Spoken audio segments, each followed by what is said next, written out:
Okay. Why is it not showing my camera properly? Okay. Hold on. I need to figure out what's going on here. It was working just fine a second ago. Okay, we'll deactivate it. Reactivate it. Did that fix it? Oh, that did not fix it at all. Okay. Okay. We're already experiencing scuff, I see.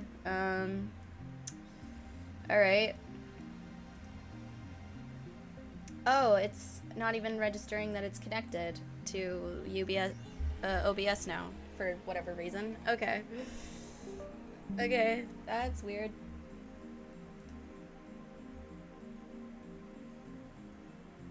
Okay. Oh no! Is this gonna be a stream where I can't have, a webcam display? Oh no. Oh no! Well, shit. What the It would... I would say that it was working just a second ago, but that would be a lie, because I didn't actually check that before I started. Hold on a sec.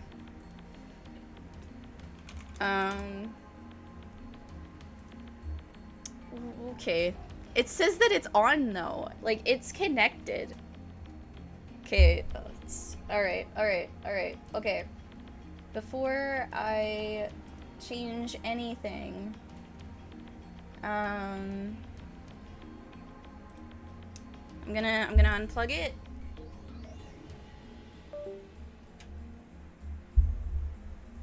There, I unplugged it and I plugged it back in. It doesn't seem like my computer is registered that I've plugged it back in.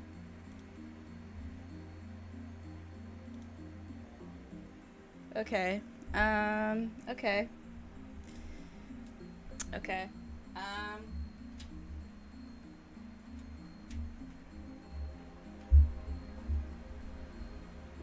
Okay. Okay.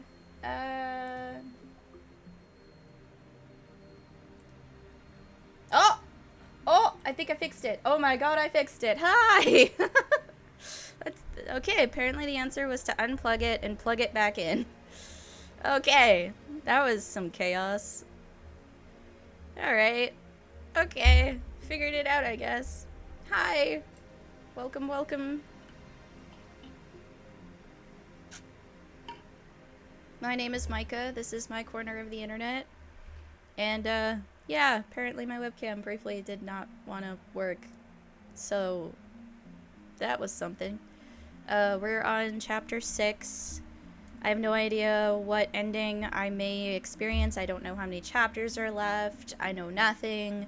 I just know that shit's fucked because time travel and timey-wimey shit. So we're just gonna go for it. We're just gonna go right into it. Mayuri and Daru are already back when we return to the lab. Suzuha is there too. To get rid of them, Kurisu and I explained that we forgot to do the shopping, so could they please take care of it for us? I have to cough up the money to convince them to go, but it works. I understand why you can't tell Mayuri, but why can't you tell Hashida? I'll tell him when it's necessary. For now it's not, and I don't have time to explain. While Kurisu sets up the machine, I head downstairs to the Brawn Tube workshop, kick the door open, and turn on the 42-inch CRT.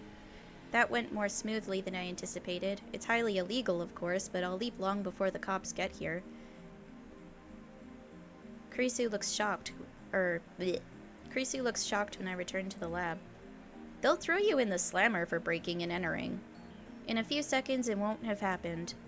Kurisu hands me the headgear and I put it on. I see. That's how it looks from your perspective.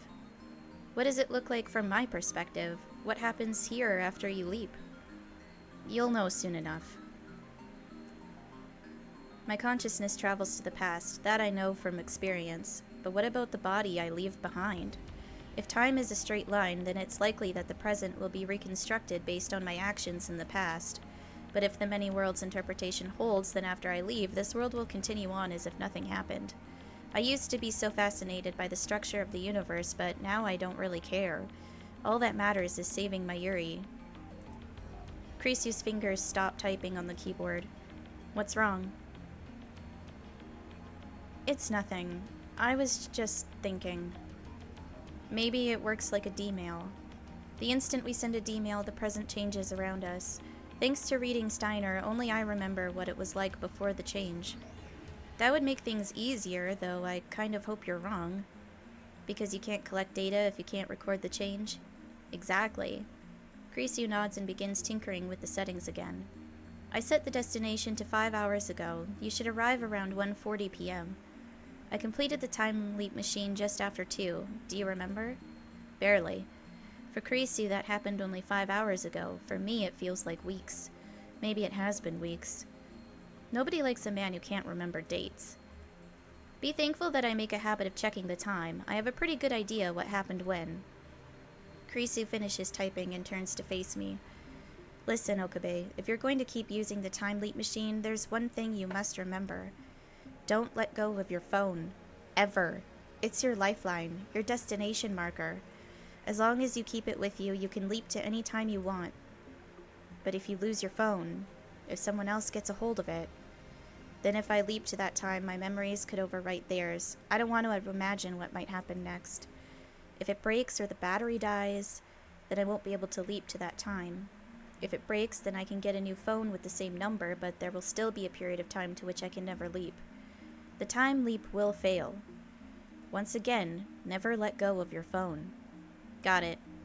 After you leap back to this afternoon, just sit tight and don't do anything until I complete the time leap machine. If you accidentally prevent me from completing the machine, it will likely wreak havoc with the timeline. As soon as I finish, declare that we will not experiment, then send everyone home. Ask me to stay. Tell me the truth. If you say you came from the future, I'll probably believe you. How do you know? Who knows me better than myself? Krisu grins faintly and stands up after she's done typing. Don't forget, it was my mad skills that turned the phone wave into a time leap machine. When you told me about your time leap, I took it as proof that my theories were right. I was happy it succeeded, I really was. I didn't doubt it was true for a second. I see. Just to be safe, I should probably give you a passphrase. What I want the most right now is my own fork. What? It doesn't mean anything, okay? You want your own fork? I already have my own spoon. Wait, that doesn't matter. Everything's ready, now get out of here. I nod and call up the phone wave, name subject to change.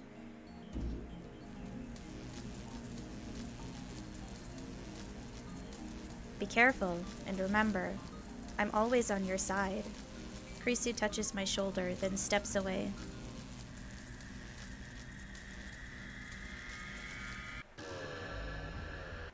Here we go!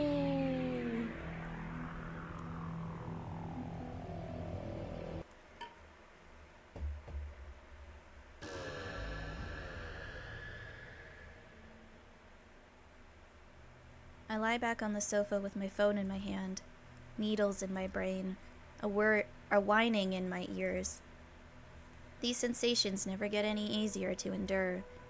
I look at the clock. It's about 1:45. There's a high school baseball game on TV. In about 15 minutes, Krisu will finish the time leap machine. All it needs are some final adjustments, so there's nothing for me to do but wait. As the pain in my brain subsides, I realize that my head is throbbing. Why? Oh, I remember. Right before this, I had an argument with Mr. Braun in which he introduced his fist to my skull. Mayuri is at her sewing machine, working on her costume. Daru is at his computer, collecting moe artwork from the internet.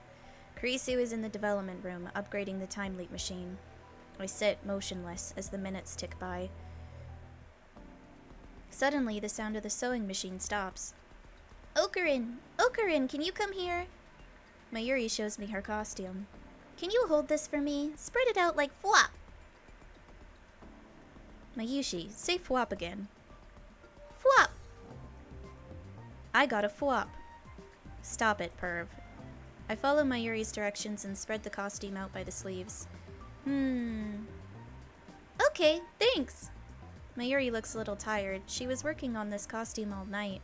But then she smiles, brighter than the sun. All done! I said something here, didn't I? What was it?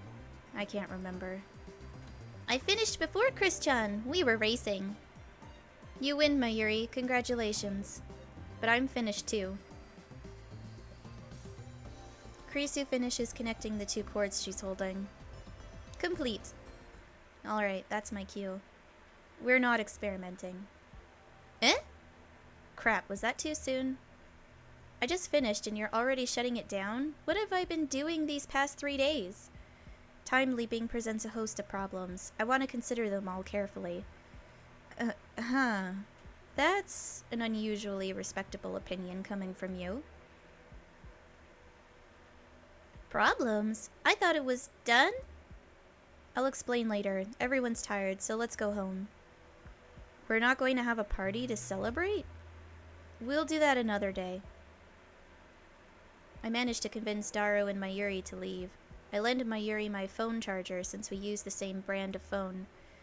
I feel like that's going to be a mistake later. Kurisu tries to go home too, but I quietly keep her back.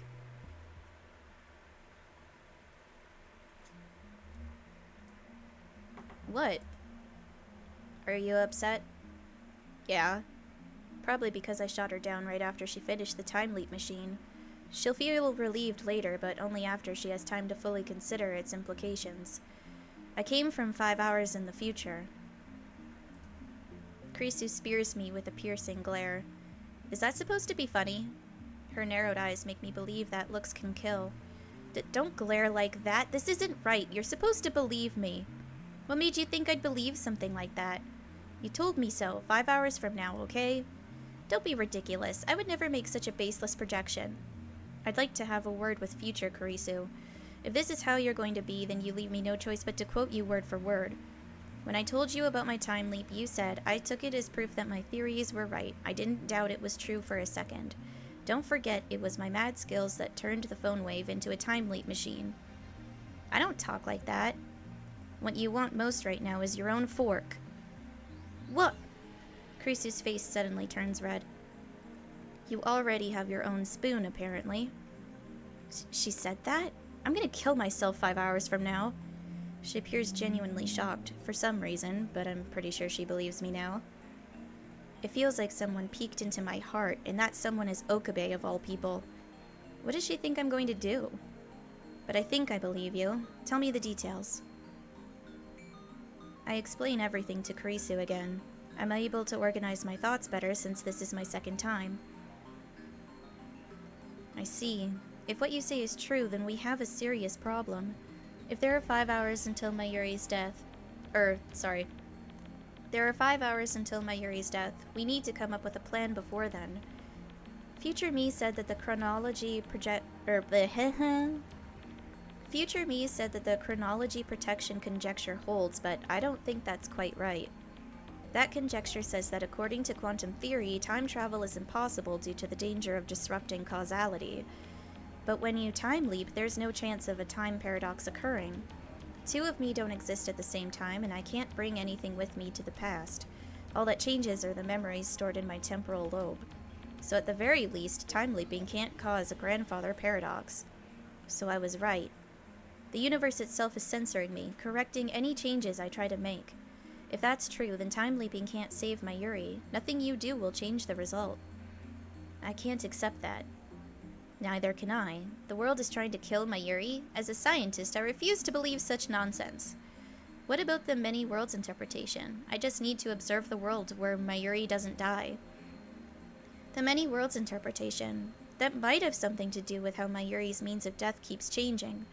But it's supposed to be impossible for parallel worlds to observe each other. Why are you different? Because of my Esper power, reading Steiner. This is no time for your Chunbyo nonsense. There's no other explanation. You've mentioned that reading Steiner thing before. Were you actually serious? Why would I make up something like that? Our D-mail experiments proved that I can somehow perceive changes in the timeline when they occur. It's an ability only I seem to possess. I don't know, but I don't want to rely on something that may not even exist. Anyway, you can't control which possibilities you observe. Even if the many worlds interpretation holds true, it's unreasonable to expect that you'll ever find a world where Mayuri doesn't die. Wait, we're not getting anywhere. Instead of analyzing what I've done, let's think about what we can do. Time leaping won't change the result. I just said that. Then what do we do? Calm down. How can I calm down? Do you know how many times I've seen Mayuri die? Covered in blood, gasping for breath, the light fading from her eyes, again, and again, and again. And all I could do was watch. I hear my teeth grinding in my skull, recalling that despair, that feeling of utter powerlessness, makes me want to lash out at everything within reach. Getting emotional won't solve anything. You're only calm because you weren't there. True, I don't know what happens 5 hours from now. To be honest, it doesn't feel real at all. But it's not like I don't believe you. You have to stay strong, Okabe. Krisu pats my arm. Her hand is warm and her touch is gentle. How American of her. Sorry. She's right. Getting emotional won't solve anything. I need to calm down. Calm down. What I don't understand is how the cause can change, but the effect can stay the same. It's like causality itself is broken. Maybe Kiryu Moeka shooting her isn't the real cause of her death. Maybe it's something larger and less obvious. For example, maybe she dies because we invented a time machine or because CERN discovered our hacking. If that's the cause, then it doesn't really matter how she dies. Causality remains intact. Can that theory explain why Nai pushed her in front of a train? Oh, right. Anyway, the principle of causality is absolute. Deny that and you deny all of physics. There must be a distinct cause for Mayuri's death. So if we figure out what that is, then maybe we can save her. Not necessarily. What do you mean? The problem is when the causal... The problem is when the causal effect occurred. If it happened too far in the past, then there's nothing we can do. But I can travel to any time I had a cell phone, can't I? No, it's still theoretical, but I believe that one leap with our machine has a maximum range of 48 hours. 48 hours. I can only go back 2 days? Why didn't you tell me that before? Before what? I just finished the time leap machine, remember? That's true. Future you didn't say anything about it either. Oh, so that's what you mean. Maybe she just didn't have the chance. So how come I can only leap 48 hours? I don't know. Even I don't understand everything that's going on inside that thing. But you can do consecutive leaps. That is, as long as the time leap machine exists. For example, if the time leap machine remains functional for 10 straight years, you could leap back to this moment 10 years from now. Of course, it would take a total of 1,825 leaps? Holy fuck. So I don't recommend it. Still, it's theoretically possible. Okay. Then what's the problem? Weren't you listening? I said as long as the time leap machine exists. When was the time machine completed? Exactly. An hour ago. August 13th, 2010, 2 p.m. or thereabouts. It didn't exist before then. It's impossible to use the machine before 2 p.m. today. So what you're saying is, count 48 hours back. I can't go back farther than 2 p.m. on the 11th? Krisu nods, her expression grave. Most likely. Can't you improve it? Eventually maybe, but certainly not now. I need a real laboratory with real equipment. It would be expensive, which means we'd need sponsors. And if we go looking, I'm pretty sure CERN would crush us. I'd say that's proven by the fact that neither you nor I have left here from I'd say that's proven by the fact that neither you nor I have left here from the far future yet. So basically, we can't do anything? Even with the time leap machine, we can't stop CERN from killing Mayuri 5 hours from now? Jesus Christ, that scared me. At that moment, I hear a sound from outside the window. What? Is it Moeka? Did she overhear us? I dash to the window and look down at the street. It's Suzuha. Her bicycle has fallen over and she's scurrying to pick it up. Our eyes meet. Huh? Why does she look so pale? Her lips move slightly. It looks like she's whispering something, but I can't make it out from here. Hey! I call out to Suzuha, but she leaps on her bike and zips away. She's acting strange. I smell a conspiracy. Moeka was a spy. Could Suzuha be the same? It's too dangerous to trust anyone. Suzuha has exhibited suspicious behavior, though not as much as Moeka has. She's openly hostile towards Kurisu, and she was able to take down CERN's hit squad single-handedly. I wonder if this missing father of hers really exists. Could he be the John Titor who's been posting on the internet? I mean, that's what my theory personally is, until proven otherwise. What is the meaning of the name Beryl Titor? Instinct tells me that she knows something. I dash out of the lab. Hey, where are you going? I know I don't have much chance of catching her on foot, but I have to try. There's something going on here. This is a completely new sequence of events. According to my memories of the future, Suzuha is supposed to remain at the Brontube workshop until 6:30 this evening, but when she overheard me talking to Kurisu, she suddenly took off like a bat out of hell. This has to mean something.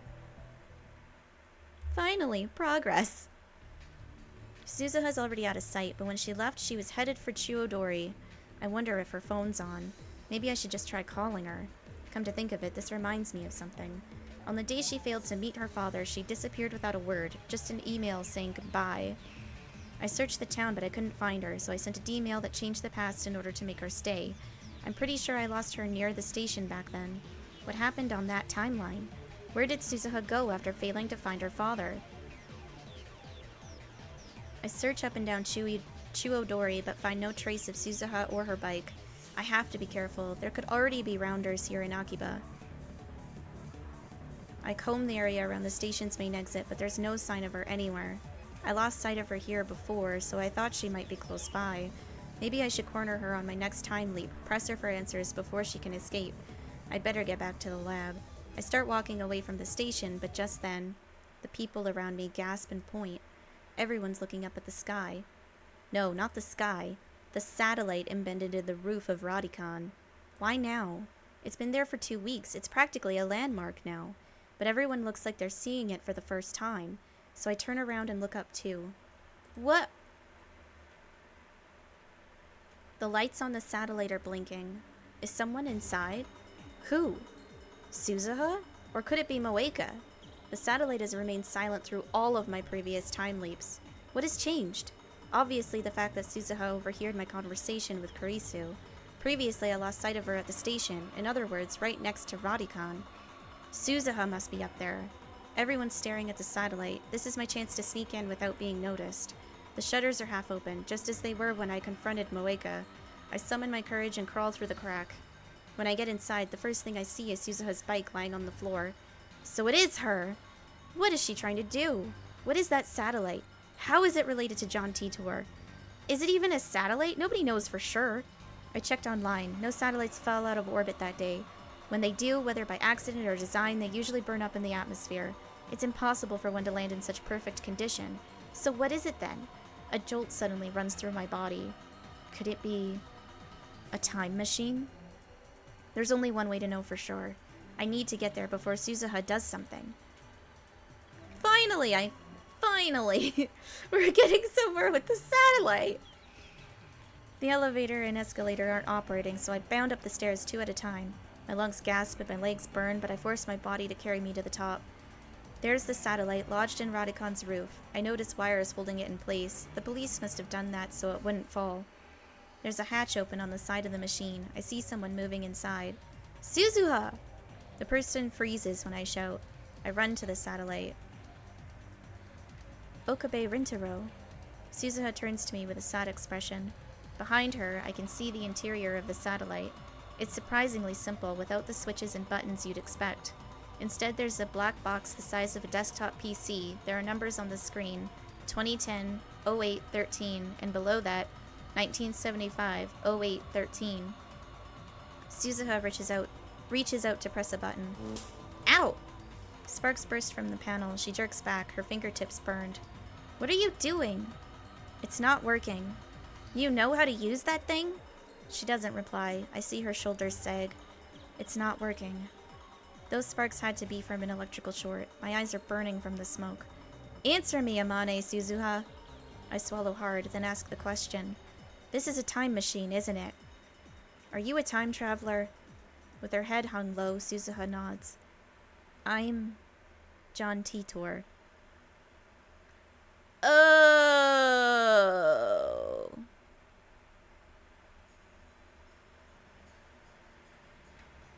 Oh. Okay. Okay.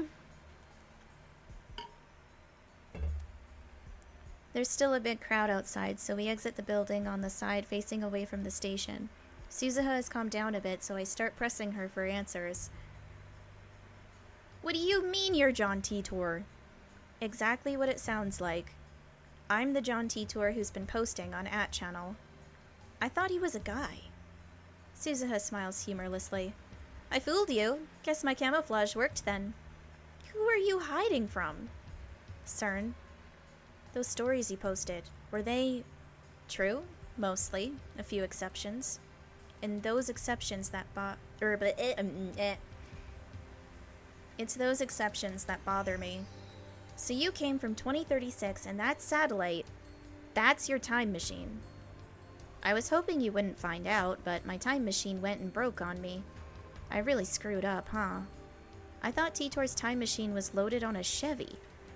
Chevy? That's a car, right? Where'd you hear that? The Titor in 2000 said so. 2000? That might be me on a different world line. At least I haven't been to 2000. I came straight here from 2036. So it was someone else? It's true that Titor never posted in 2000, not on the current world line. It doesn't matter, I can worry about that later. What do you know? I press Suzuha for answers, trapping her between me and the wall so she can't escape. You overheard my conversation with Kurisu, right? Why did you run to the time machine? What were you trying to do? I thought it was my fault. What? Because I neglected my mission, CERN was able to put their plan in motion. Is it true? Suzuha suddenly grabs my shoulders. Is it true that CERN kills Shina Mayuri? It's true. I time-leaped from 5 hours in the future. Time-leaped. So you guys completed your time machine. I need answers. What do you mean it's your fault? Suzuha bites her lip and looks away. I'll tell you everything. I think you need to know. You and Maki-say Kurisu. Kurisu? Why Kurisu? I guess I'll find out if I let Suzuha talk. We should head back to the lab. But first, I offer Suzuha my handkerchief. She looks at me for a second, then takes it and ties it around her burned hand. Thanks. Finally! Answers! Answers! She should probably see a doctor about her hand, but there's no time for that. Mayuri's death is approaching. I just hope she's not in too much pain. I wrap a towel around her hand to keep people around us from staring.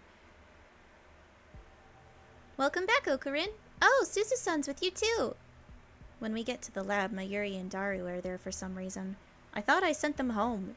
Mayuri gives me a ditzy answer when I ask them.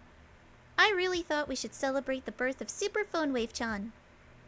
So Daru-kun and I went shopping. I should have known she wouldn't stay away. Kurisu looks as worried as I am. She leans close and whispers into my ear.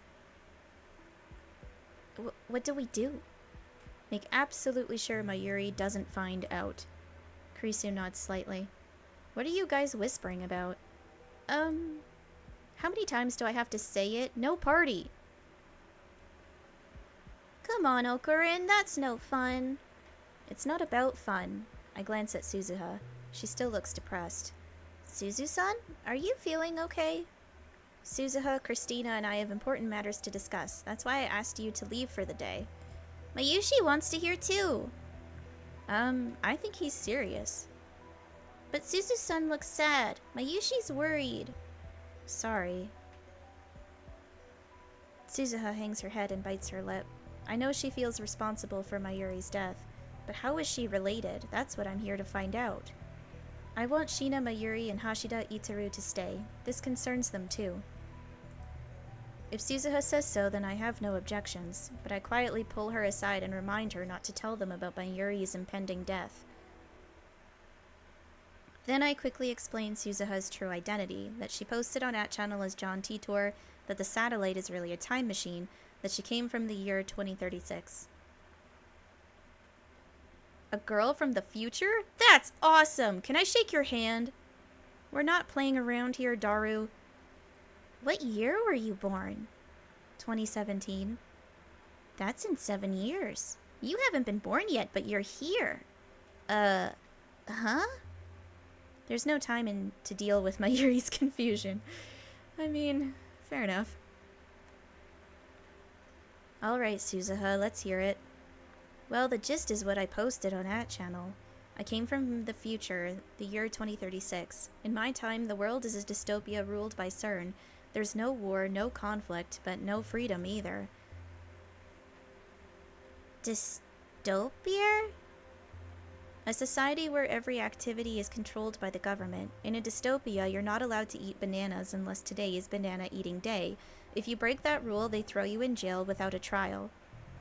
That's terrible! My Yushi loves bananas. Forget about the bananas. I'm part of the resistance, fighting to free humanity from CERN's control. I came to the past to change my present. From your point of view, I guess I should say the future. To change the future. Change the future. She doesn't sound like she's joking.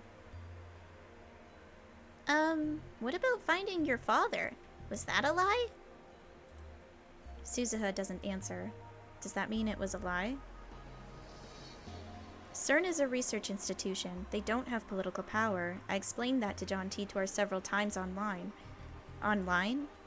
Wait, don't tell me. You're Kuri Gohan and Kamehameha? Kurisu turns red and looks away.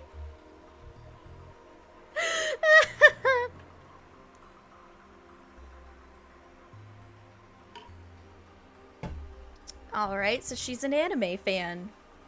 Got it. Cool.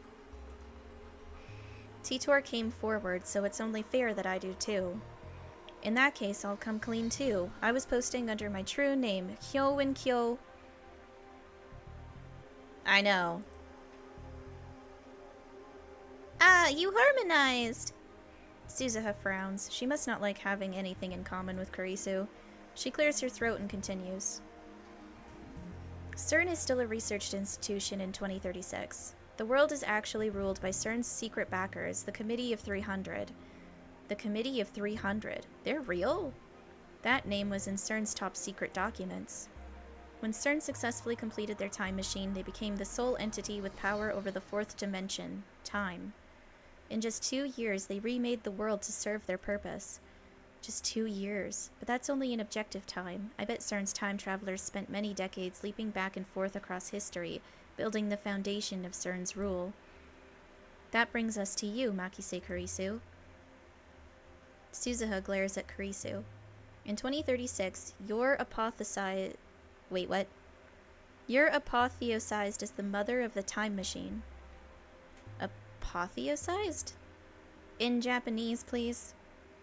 Apotheosized, as in revered, respected. She keeps using unusual vocabulary, or maybe that's normal vocabulary in 2036? Respected? Huh? I am? In 2010, you pioneer time leap technology. Afterwards, you contribute to the development of CERN's time machine. That's what I know about Makise Kurisu.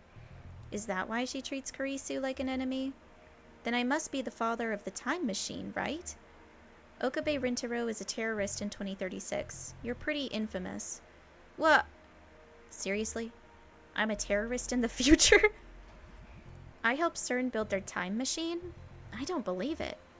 CERN experiments on people against their will. They're a disgrace to scientists everywhere. I would never collaborate with them.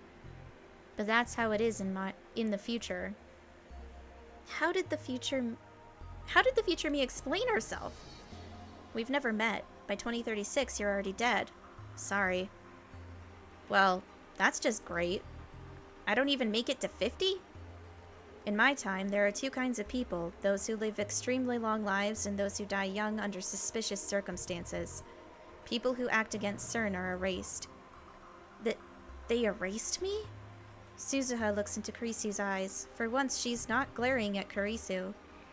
Maybe you were being used by CERN too.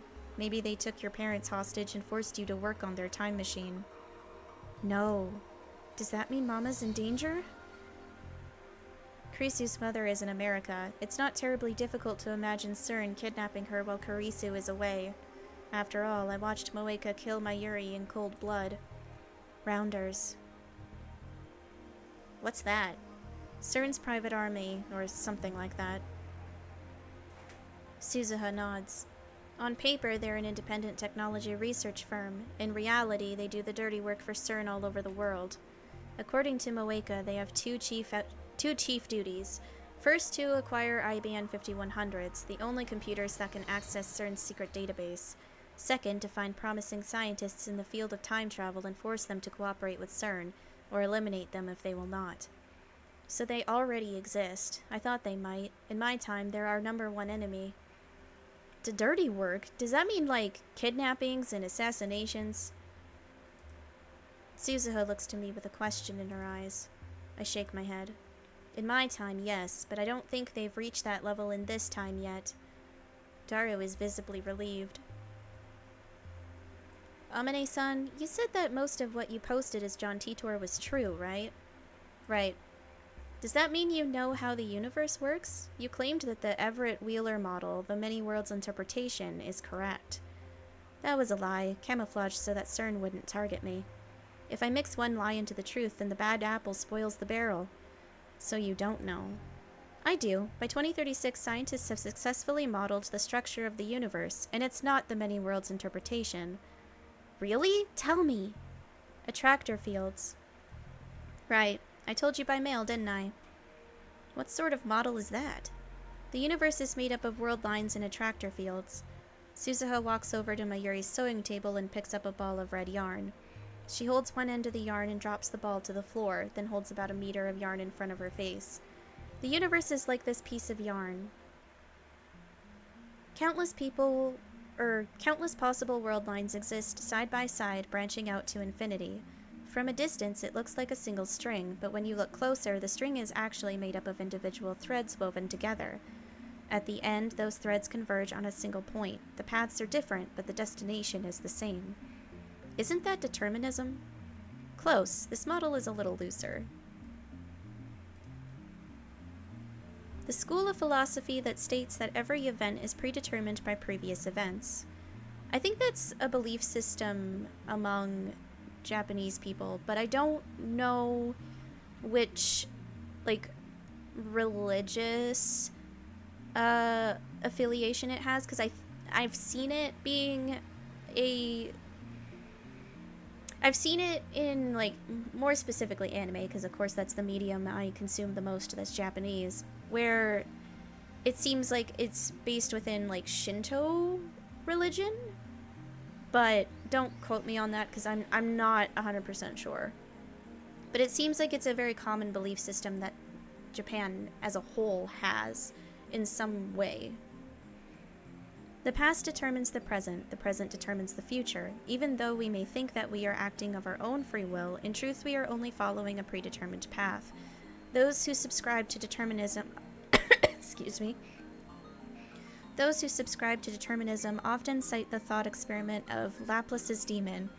For an intellect which at a certain moment would know all forces that set nature in motion and all positions of all items of which nature is composed, nothing would be uncertain, and the future, just like the past, would be present before its eyes. Pierre Simon Laplace. You could say it cherry-picks from the many worlds interpretation and the Copenhagen interpretation. If the branches all lead to the same place, does that mean there's only one world in the end? Exactly. The bundle of world lines that share a point of convergence is called an attractor field. There are also many attractor fields. This string is attractor field alpha. The threads are alpha world lines. Suzuha then cuts meter lengths of blue, yellow, and white yarn. Blue is beta, yellow is gamma, and white is delta. Each is made up of countless beta world lines, gamma world lines, or delta world lines. She twists the different colored strings together, then stretches them out as one flat, multicolored string. Attractor fields are superpositioned like this. In each attractor field, the world lines converge on a different result. They don't interact. Each attractor field is independent of the others. Of course, they all diverged from a common point somewhere in the past, and they will all converge again at some point in the future, but that takes many hundreds of years. You can think of the attractor fields as very long world lines. Can you compare it to an eroge? Teach me, oh erotic one. There's no erotic one here. No, he's right. It is like an eroge. Each heroine's route is an attractor field, and the small choices within are the individual world lines. But at the end, they all enter the true route for the grand ending. I hate that he's able to, like, explain it like that, and it makes sense. I actually am so upset about that. Like, it's clever, but fuck you. The only difference is the length of the common parts. By the way, I'd choose the little sister's attractor field. Fuck you, Daru. Whatever. You guys are hopeless. Better do something quick. I don't know what you guys are talking about. Just ignore them. Let me get this straight. The reason I can't save Mayuri is that her death is the event upon which this attractor field converges. But that means the world really is killing Mayuri. But then, isn't it impossible to change the future? It always converges in the end, right? No matter what you do, the result is the same. That's right. That's why Mayuri dies no matter how many times I leap. We have to escape attractor field alpha. Escape? In other words, we're going to jump to a world line in attractor field beta. I thought attractor fields couldn't interact. Attractor fields are normally separate, but if we go to the instant they diverge, is that now? I was taught that a major divergence occurs in 2010. This year, an earth-shattering event causes divergence at the attractor field level. The last time such a divergence occurred was in the year 2000, and before that, in 1991. What happened in those years? Events that changed the face of the world. 1991 was the collapse of the Soviet Union, right? I mean, I didn't know that. Just now learning that, apparently. That or I forgot, because, like, you know, social studies was, like, fucking over 10 years ago for me. But what happened in 2000? 2001 had the 9/11 attacks. The year 2000 problem. Y2K? But that was just hype. Nothing happened. That's because the alpha world line we're on represents a world where Y2K didn't occur. So in other words, there are worlds where it did occur. And that brings us to 2010. Did something big... Did something big happen this year?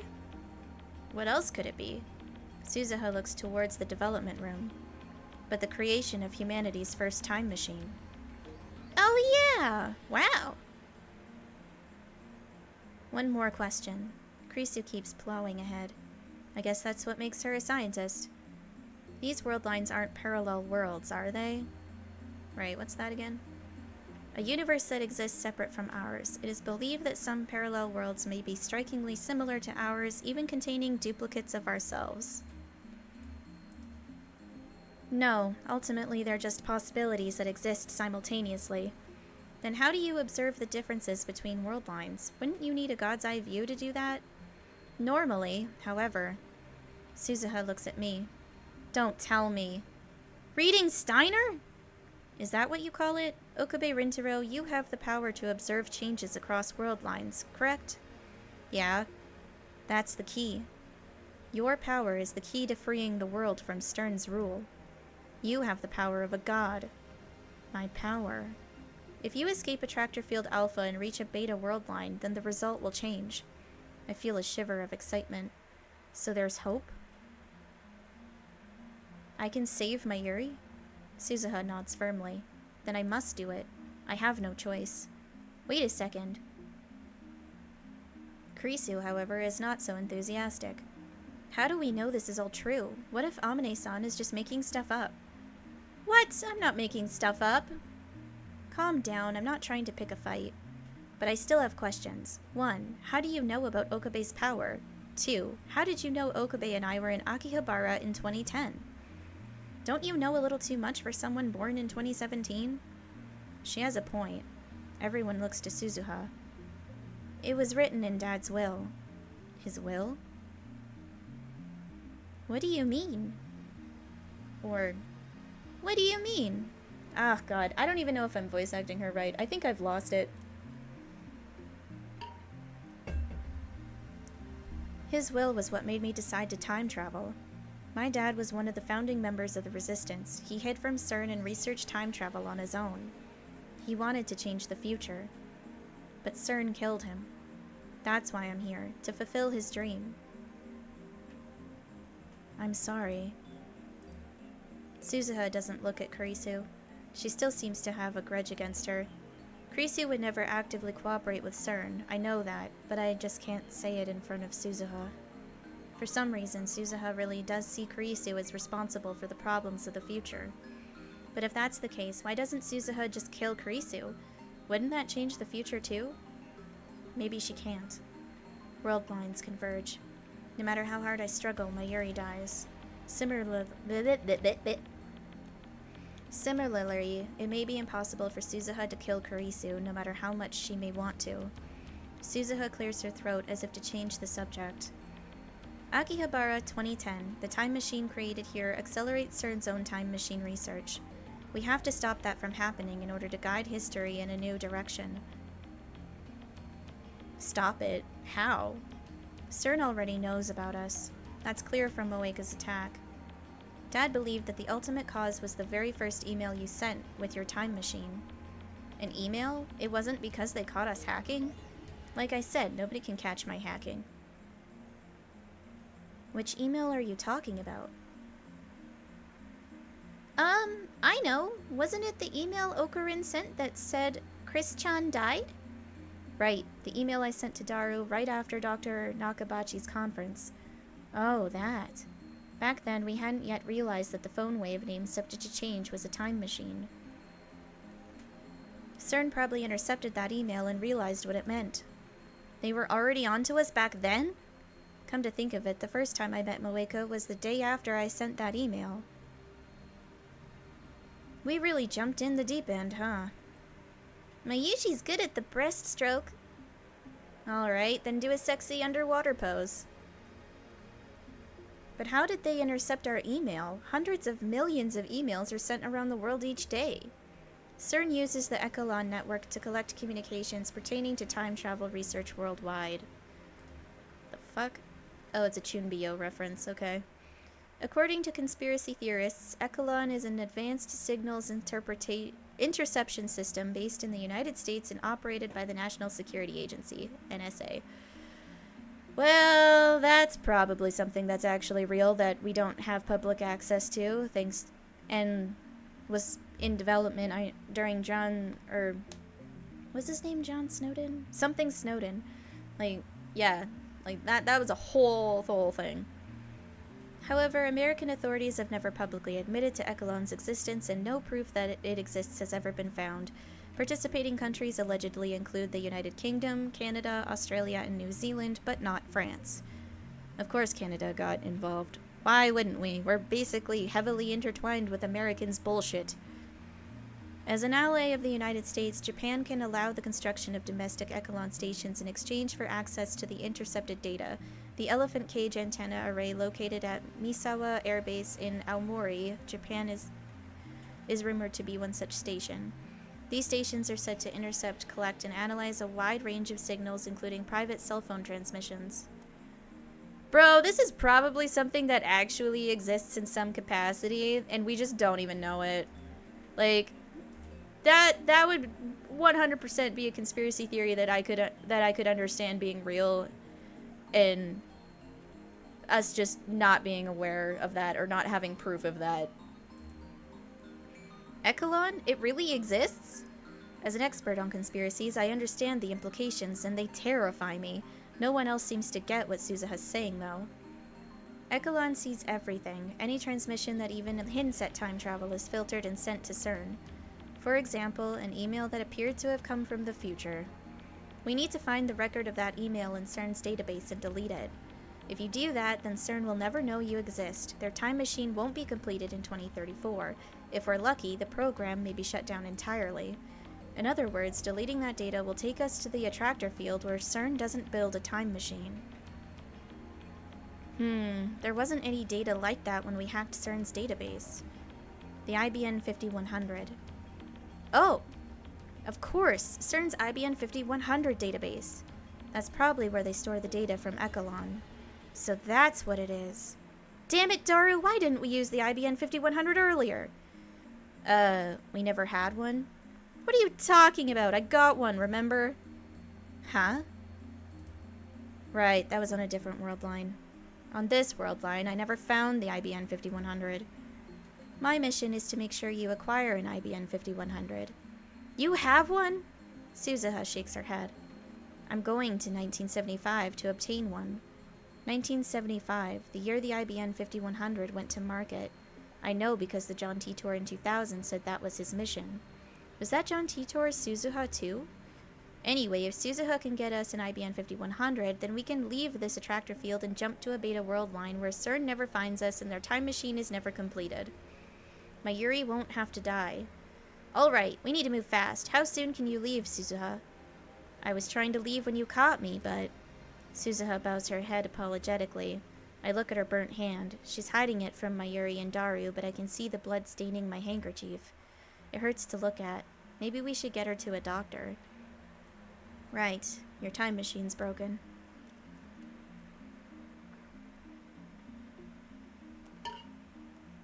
Can you fix it? No, I just ride it. My dad's the one who built it. I've memorized the manual, so I know how it works, but that doesn't mean she knows how to repair it, and there's no guarantee that a time machine from 2036 can be repaired with today's technology. Maybe we can use the time leap machine to go back before Amane-san's time machine broke. Wait, you're going to use the time leap machine? Wasn't the plan not to experiment? I still haven't told Daru about my time leaping. There's no time to explain. We'll use it if the situation demands. Do you know when it broke, Suzuha? No, but it was probably the rain a few days ago. It's supposed to be airtight, but the inside was all wet when I checked it today. Maybe it made a hole when you crashed into Radican? That wasn't a crash. The coordinates were slightly off, so it just appeared there. It's not exactly the most stable machine. Anyone remember when it rained? The morning of the 10th, just before dawn. The time leap machine can only cover 48 hours in a single leap. And the time leap machine was completed today, the 13th at 2 p.m. That means we can't go farther back than 2 p.m. on the 11th. Damn, we can't get there with the time leap machine. I thought we had a glimmer of hope. I think we should try to fix it. Yeah. Yeah, it's a time machine, so we have plenty of time, right? Krisu, Suzuha, and I say nothing. We know. In less than 2 hours, Mayuri will die. It's already 5:30. There's barely enough time to sneak into Radican, let alone fix Suzuha's time machine. Maybe I should leap now to 2 p.m. on the 11th, then we'll have full 2 days to fix the machine. You're all hungry, aren't you? You should be. What's this all of a sudden? Mayushi's hungry. As expected from a glutton. I take a 10,000 yen bill out of my wallet. Mayuri, Daru, I leave the shopping to you. We can come up with a plan while we eat. Wow, Okarin, what are we going to do with all this money? Buy food. Lots of food. Use it all. You just calmly hand over a $10,000 yen bill. Wow, Okarin, you make it look easy. That's why we love you. That's why we admire you. Mayuri and Daru leave in high spirits. I knew that the $10,000 yen bill would work. Christina, Titor. Titor? Is that me? Who else? Why are you calling me that now? Because you're the one behind Titor's mask. Well, yeah, but... Just give up. Okabe rarely calls anyone by their name. Oh yeah, he always calls me part-time warrior for some reason.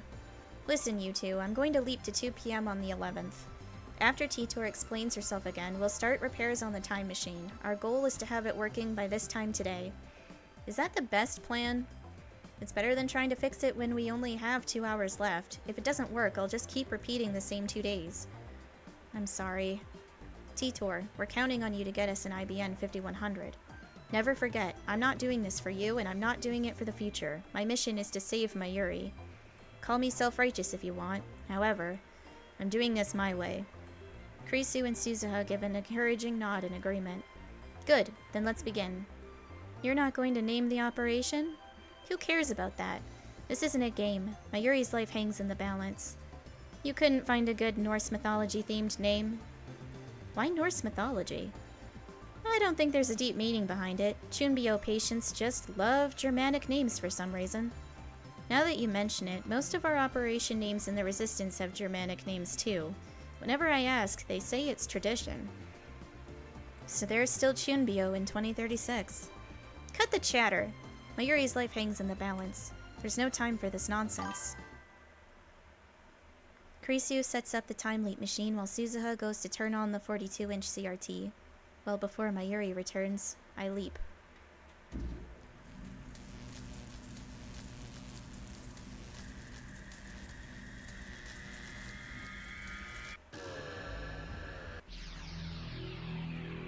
Oh, man.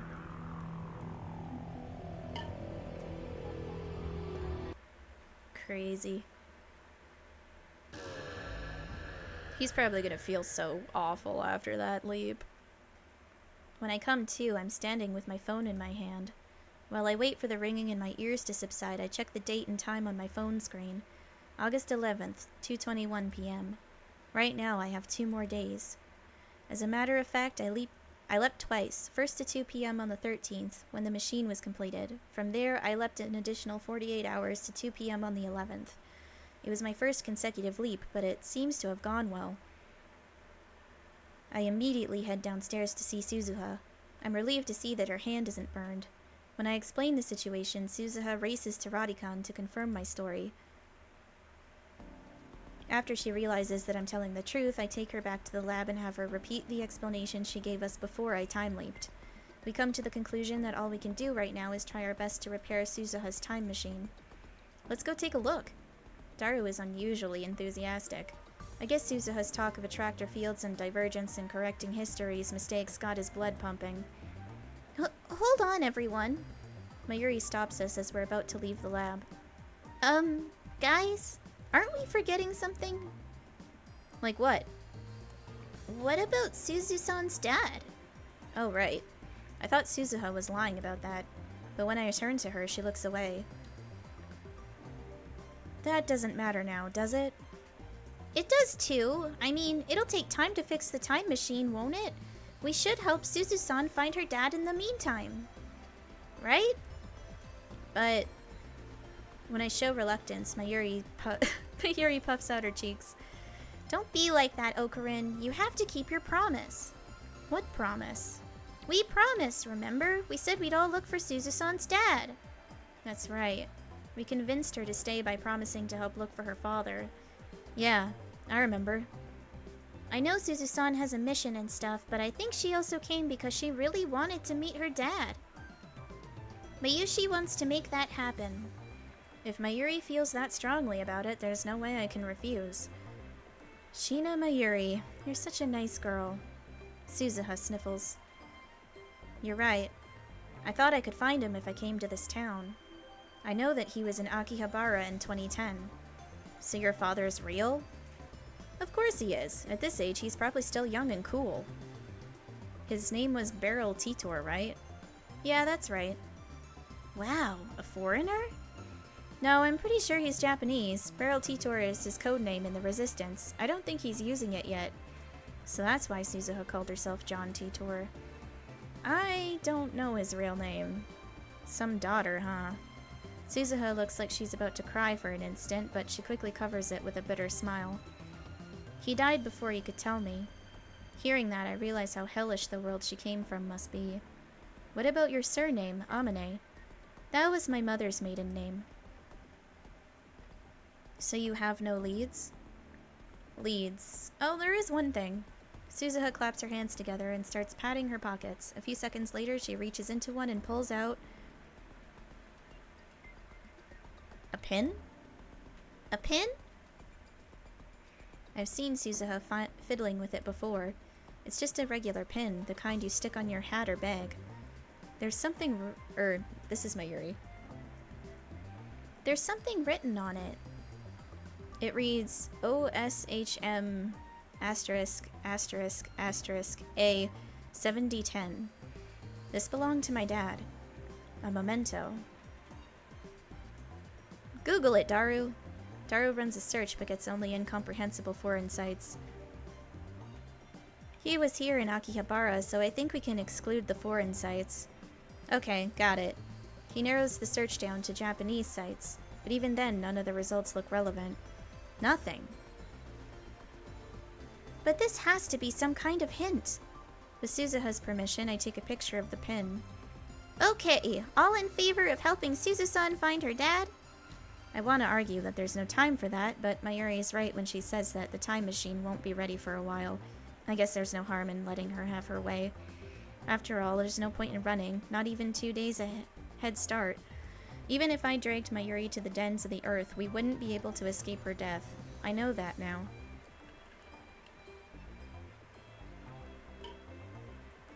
No objections. Thanks, Okarin. Daru raises his hand in agreement. So does Kurisu. It's decided. We'll help Suzuha find her father. I have a feeling that her father is Rintaro. Like, that's just my theory, but like... Rintaro was a terrorist. She's part of the Resistance. The Resistance could be considered a terrorist organization by certain standards. CERN runs the world. Like, it's kind of like that might be it.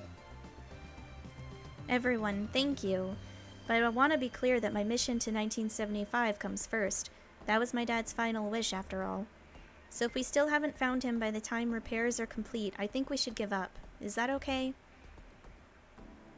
Are you sure? If we still haven't found him by then, it just wasn't meant to be. It's a relief to hear Suzuha say that. So where do we start? The pin is our only hint. We'll hit every store in Akiba that sells things like this. Maybe someone will know where it came from. What kind of stores? Akiba is full of niche stores where you can find strange and cool accessories.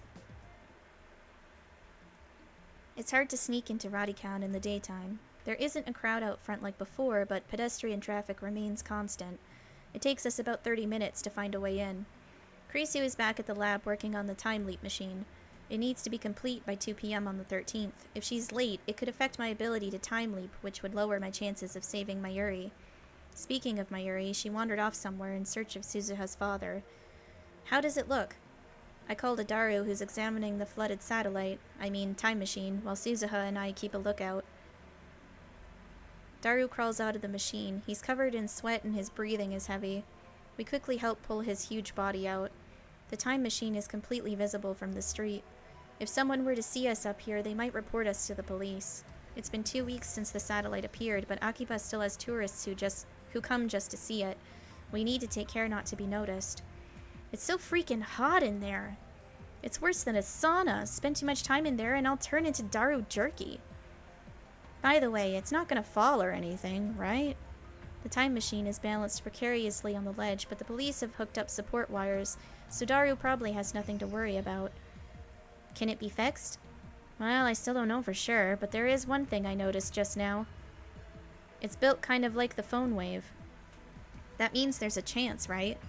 I said I'm not sure. I need to poke around some more. Daru, Super Haka, everything depends on your skills now. You are the Super Haka who will save the world. In 2036, people will worship you instead of Kurisu, the mother of the time machine. It's Hacker! How many times do I have to tell you? Anyway, you have 2 days. Do whatever it takes, Daru. I place my hand on Daru's shoulder and look straight into his eyes. You're our only hope. No promises, man. And why 2 days? Well, because that's when Mayuri will die, but I can't say that. In 2 days, the weather conditions will be perfect for creating the ring singularity. If we miss that window, we won't have another chance until next year. Nice excuse, Suzuha. But precisely. Fix it in 2 days? That's just nuts. But if you do, you'll earn the right to a date with Ferris. Of course that would light a match under his ass. Can you fix it? No problem. Great, now I just need to figure out how I'm going to convince Ferris. Oh boy. OSHM asterisk asterisk asterisk A 7010. We're searching for something with the same cryptic logo as this mysterious pin. Honestly, I didn't think it would be this difficult. Akiba has plenty of niche stores, but they're all for electronic goods and PC parts. There aren't that many selling accessories like Suzuha's pin. We check every one we can find, but come up empty-handed. None of the store employees have any idea where it came from either. We even check nearby neighborhoods like Ueno and Asakusa. Nothing. Suzuha and I return to the lab with heavy hearts. Welcome back! Krisu emerges from the development room to greet us. She's alone.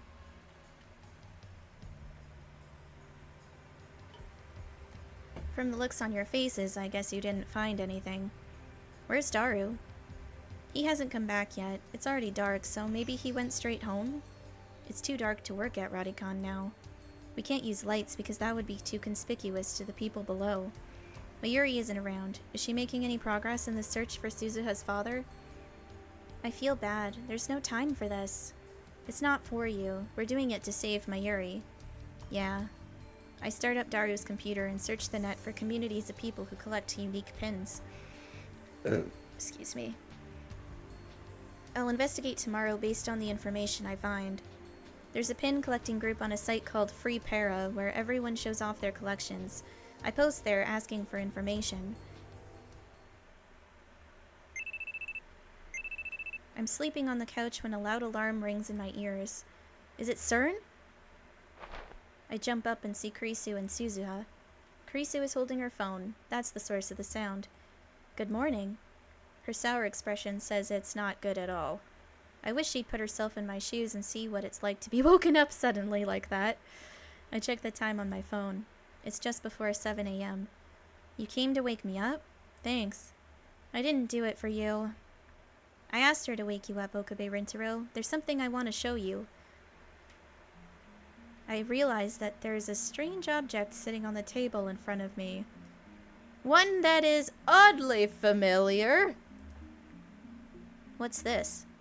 A divergence meter. The numbers indicate the divergence value of the current world line. Oh, so that's what that's been this whole fucking time. The meter displays 0.337187%. Divergence is measured from my original world line, which corresponds to 0. You made this? No, I brought it with me from 2036. These are Nixie tubes, right? Whoever made this has taste. I'd happily dub it Future Gadget number 9. How exactly does it work? It shouldn't be possible to measure changes like that. Suzuha shrugs. I don't know either. You don't know? Can you guess who made it? How should I know? You did, Okabe Rintaro. Huh? You made it. 11 years from now. It apparently works the same way your special power does. Huh. So this meter lets other people check world line divergence? I wish. I'm pretty sure only Okabe Rintaro would notice if the number changed. What? Then there's no point. Make something useful for once, Okabe. I ignore Kurisu's complaints and look at the meter again. This is something I made. 15 years have passed since I completed it. 11 years will pass before I complete it. It's a strange feeling. Only the person who made it knows how it works. Wait, 11 years. I'm sure he'll have figured it out by then. Have you met me in the future? She did say I was an infamous terrorist in 2036. For some reason, Suzuha's expression darkens momentarily. No. Never. Oh. So why are you showing me this? Okay, so she's never actually met him in the future. So then, unless she's never knowingly met him in the future, in which case he could still be her dad. So that's still up in the air for me. When the meter reads over 1%, you've made it to the beta world line. 1%. Right, reach 1% divergence and you'll save Sheena Mayuri. I stare at the glowing red numbers. They don't budge. Just another 0.6%. It seems so easy. But there are 6 digits after the decimal point in no tens place. What does that mean? Something tells me it won't be as easy as it looks. You can have it. No point in me carrying it around. I hope you'll find a use for it. Okay, then. Well, I'm gonna save, and then I'm gonna take a bathroom break. So I encourage you to do the same. Grab a snack, grab a drink, whatever it is you need. Take your meds if you have meds to take that you haven't taken that are not time sensitive, I guess, because if you have time sensitive medication, you would do the same as me and set alarms so that you don't miss it. Yeah. So I will be back in a bit.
Okay, there we go.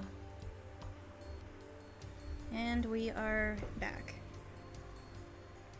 Based on the recommendations from the BBS thread, I spend the morning visiting stores in Akiba. My destinations run the gamut from otaku stores packed with anime goods to souvenir shops full of Olympic memorabilia. I even visit a few that specialize in locally manufactured goods. But although I hit just about every kind of store that could be considered niche, I am unable to find anything that resembles Suzuha's pin. Maybe I should go all the way to Ikebukuro or Nakano. I start heading back to the lab, but just then a street vendor catches my eye. The storekeeper is a foreigner covered in tattoos. The table next to him is covered with accessories and other fashion items. This is the first time I've seen such a stylish street stand in Akiba. Most vendors just sell random junk. It's not like I have anything to lose, so I walk over and check out the selection. Among the various accessories, I see a number of metal pins. What a coincidence. Could he have a pin like Suzuha's? I don't see the OSHM A7010 logo on any of the displayed accessories, but I'd better ask just to be sure. He's a foreigner, so maybe I should use English? Our eyes meet. His are as bright and blue as the sky. I quickly look away. Damn, he must think I'm a coward. Better get this over with. Hey, master! I am mad scientist. So cool, son of a bitch. Can I help you? He smiles a wide, toothy smile, nice teeth, and answers in Japanese. I was hoping for more of a reaction. I have a question, if you don't mind. I take the photocopy of Suzuha's pin out of my pocket. Does this look familiar? The man stares at it for a while, then shrugs and shakes his head in the exaggerated manner typical of Westerners. I want to know where it came from. Can you help me find out? Remember. Sorry, it's a little difficult. What is he saying? By the way, where'd you get this thing? That's what I want to know. I'll compensate you. I'm sorry. He apologizes in broken Japanese. It looks like this is another dead end. Just in case, I give him my contact information and ask him to get in touch if he finds out anything. Then I turn to leave. Okabe Rintaro. Suzuha's standing a short distance away. She's holding a drink. It's my favorite. Dr. P. No, wait, that's cola. Sup, want a drink? I accept the offer and quench my thirst while leaning on the roadside fence. Last time I saw her, Suzuha was on her way to Kanda to continue the search. How long has she been standing here? Anything? Nope. So what was with your English back there? It sounded dumb. So cool. Is that standard English in this era? Of course not. Oh, so it's Okabe Rintaro original. There's no overseas travel in my time, so I wouldn't know. No overseas travel? What, you mean at all? Pretty much. Travel permits are hard to get, and they'd never issue one for a vacation. I'd never seen a foreigner before coming to this time. So in the future, no one is allowed to leave Japan? Japan was like that a few centuries ago, too, when the Tokugawa shogunate closed the country to the west. It sounds like CERN set international relations back hundreds of years. Perhaps that's why there's no war in Suzuha's time. It's hard for conflicts to emerge when races and cultures can't interact. It sounds kind of like a prison with invisible walls, guarded by CERN and the Committee of 300. I mean, ending war is obviously a good thing, but... Anyway, there's no point thinking about the distant future now. We need to come up with a new plan. The sunlight beats on my head, making it hard to think. I feel like I'm standing in a sauna. Why does the sun hate me so much? Shining in the center of the sky like he owns the damn place. Damn it, why can't we find any information on that pin? I suppose it's no skin off my back if we don't find Suzuha's father. As long as Daru fixes the time machine, nothing else matters. So why do I feel so bad about my lack of progress? I really don't know. Maybe I'm just frustrated by my own powerlessness. I can't save Mayuri. I can't fix Suzuha's time machine. I can't even help Kurisu with the time leap upgrade. So what am I good for? The only thing I can do is help Suzuha find her father.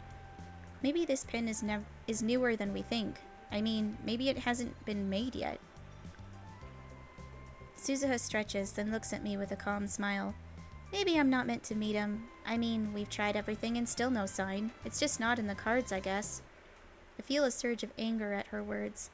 Here I am, stewing in self-loathing, and she acts like it doesn't matter? How can you give up? We still have one more day. Well, why are you getting mad? Everyone's fighting for you. Don't you get it? Me? I want to prioritize Mayuri over everything else. But you're still a lab mem, a friend. When a friend's in trouble, you want to help them. That's how Mayuri felt, and I agree. That's why I'm searching. So how dare you be the first to give up? You don't have to yell. Don't disappoint me like this. I tell myself to calm down. This is just my own feelings of impotence boiling over. There's no time for this. I'm sorry, but maybe you should think about how I feel. I realize that we have an audience. Some pedestrians are grinning at us like they think we're a bickering couple or something. I take a deep breath. You're right. I shouldn't have said that. It's too awkward to make eye contact, so I look around, pretending to think. Alright, what next? I wonder how the other lab mems are progressing. I'm especially concerned about Daru. Depending on the situation, he might need some relief. He's been working in that heat for hours, so we should bring him something cold to drink. And then there's Mayuri. She's been working alone, trying to find some information on Suzuha's father. If I close my eyes, I can still recall her deaths, in every detail.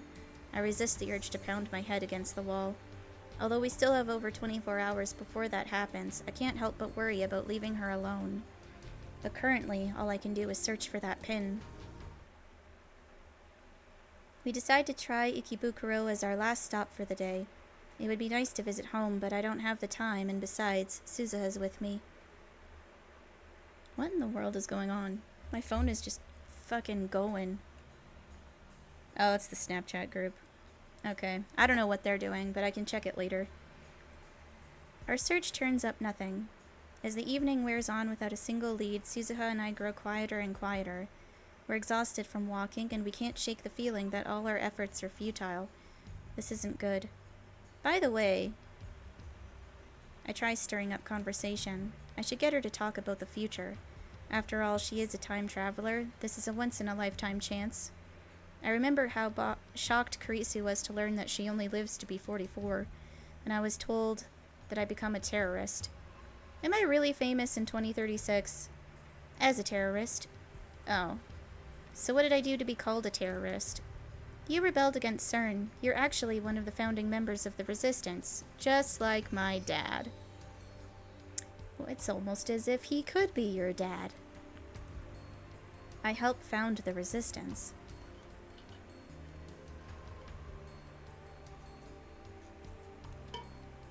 I guess it makes sense, given what we're going through now. Suzuha is from the future of this timeline, where Mayuri is doomed to die, and where CERN forces Kurisu to build a time machine. In such a future, how could I not rebel against CERN? Rebellion against the system, destruction of order, a new age of chaos. Weren't those my ambitions as a mad scientist? How stupid. Stupid? How can I still be chasing some Chunbyo fantasy when I couldn't even save Mayuri? You're fighting to free humanity. I think it's a noble cause. Suzuha is part of the resistance I form. Does that mean she's my subordinate in the future? What sort of man am I? Suzuha's expression darkens. I said we never met, remember? Never? Never. You were killed by CERN in 2025. So the year that we're currently playing the game in. I was killed by the same people who killed Mayuri. They had no reservations about murdering an innocent girl. I doubt they would hesitate to kill a terrorist. Maybe I should have told you sooner. Understand? If you don't change the future, you're going to die in 15 years. Shina Mayuri will die. You will die. Akase Kurisu will be a slave to CERN. It ends badly for every lab mem. What about Daru? I don't remember hearing about him. I have heard legends of a wizard-class hacker, though. Though I don't understand what wizard-class means in the first place. Wizard-class. I coined that term. I can imagine Daru slowly insinuating himself into every corner of the internet until he becomes a godlike virtual presence that not even CERN can comprehend. Anyway, I don't want that to happen to you guys. That's one more reason I need to find an IBN 5100 and change the future. Until I come to this time, you guys were just stories, history. But now, you're my friends. I want to save you. Appreciated. You are a lab mem, now and forevermore. Thanks. question. Are you sure I can finish the time leap machine in a day? We still haven't found our lifter substitute, remember? I can't complete the upgrade without it. I already told Kurisu that I was confident in her ability to complete the machine on time, but it occurs to me that I forgot to tell her about the 42-inch CRT.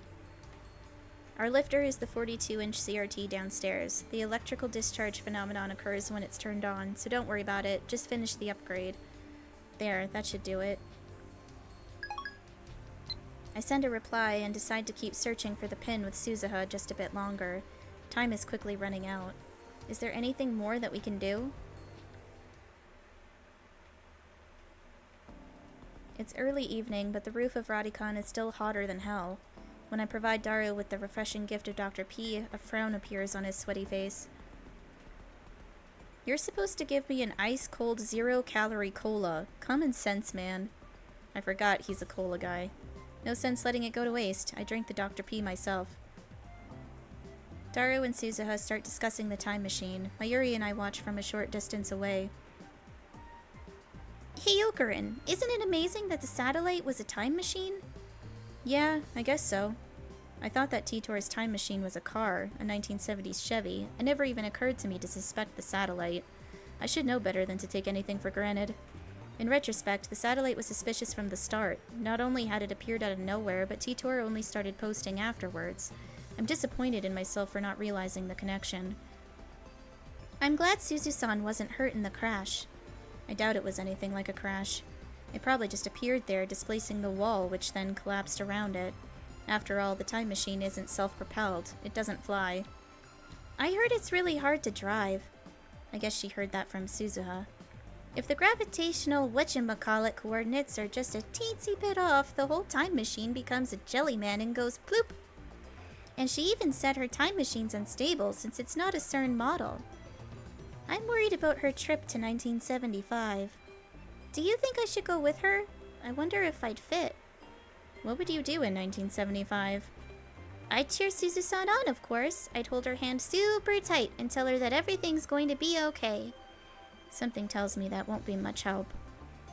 Hey Yokurin, do you think the time machine has a name? A name?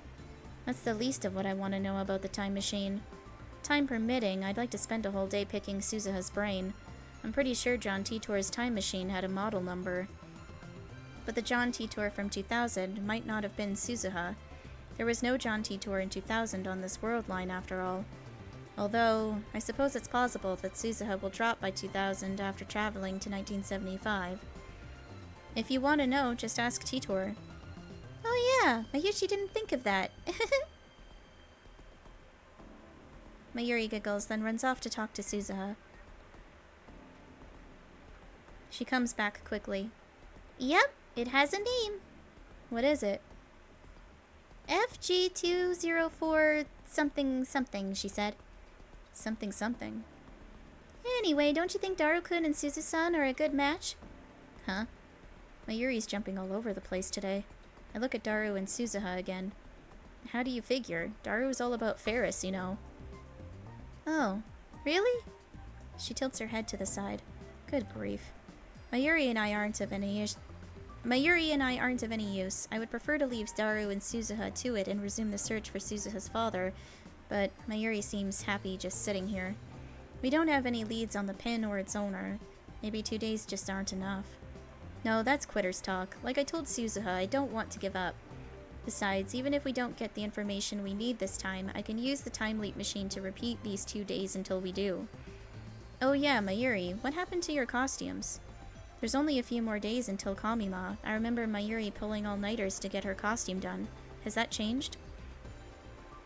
I already made 2 costumes. One for Kaede-chan and one for Fubuki-chan. Weren't you making a 3rd one for Lukako? Yeah, I was, but I couldn't convince her, so I gave up this time. Hey, can Mayushi take a closer look at the time machine? Just don't get in their way. Okie dokie. Mayuri beams happily, then runs over to the time machine. She's acting like this is a field trip. Behind her, the sun glows dark and orange on the horizon. It's quite a view from up here. After a few minutes watching the sunset in silence, I realize that Suzuha is standing beside me. She must have come over as Mayuri left. Our shadows are long and murky. Oh, I've got 50% of the CGs. Nice. Hashida Itaru's amazing. He said if things go well, he could have the time machine fixed by tomorrow. He's a man who gets things done. And he looks so unhealthy and slow. Don't judge a book by its cover. Yeah, I have a better impression of him now. Hey. There's something I want to say, and I feel like I'll never get another chance. Why so melodramatic? I'm really grateful to you. All of you. When I came to this time, I didn't know anyone. I was all alone in a world completely different from my own. This era is so peaceful. That's a wonderful thing. But it scared me. All I knew was the fight against CERN. But now I have friends. Real friends who I can share my secrets with. All these people who lived before I was born are working so hard for my sake. It's a strange feeling, but a happy one too. I wanted you to know that. Suzuha's tone is wistful. Why? I try to speak, but she continues before I can. Living with you guys in this time, it's been really fun. When I met you, you were all so strange and unique and over the top. I was kind of shocked at first, actually. But before I knew it, I started to enjoy spending time with you. 2036 is peaceful too. People don't even fight anymore. Did you know that?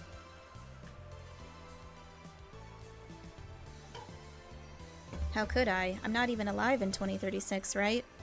Oh, right. Sorry. Anyway, people don't fight, ever, about anything. All forms of conflict, war included, have vanished. Poof!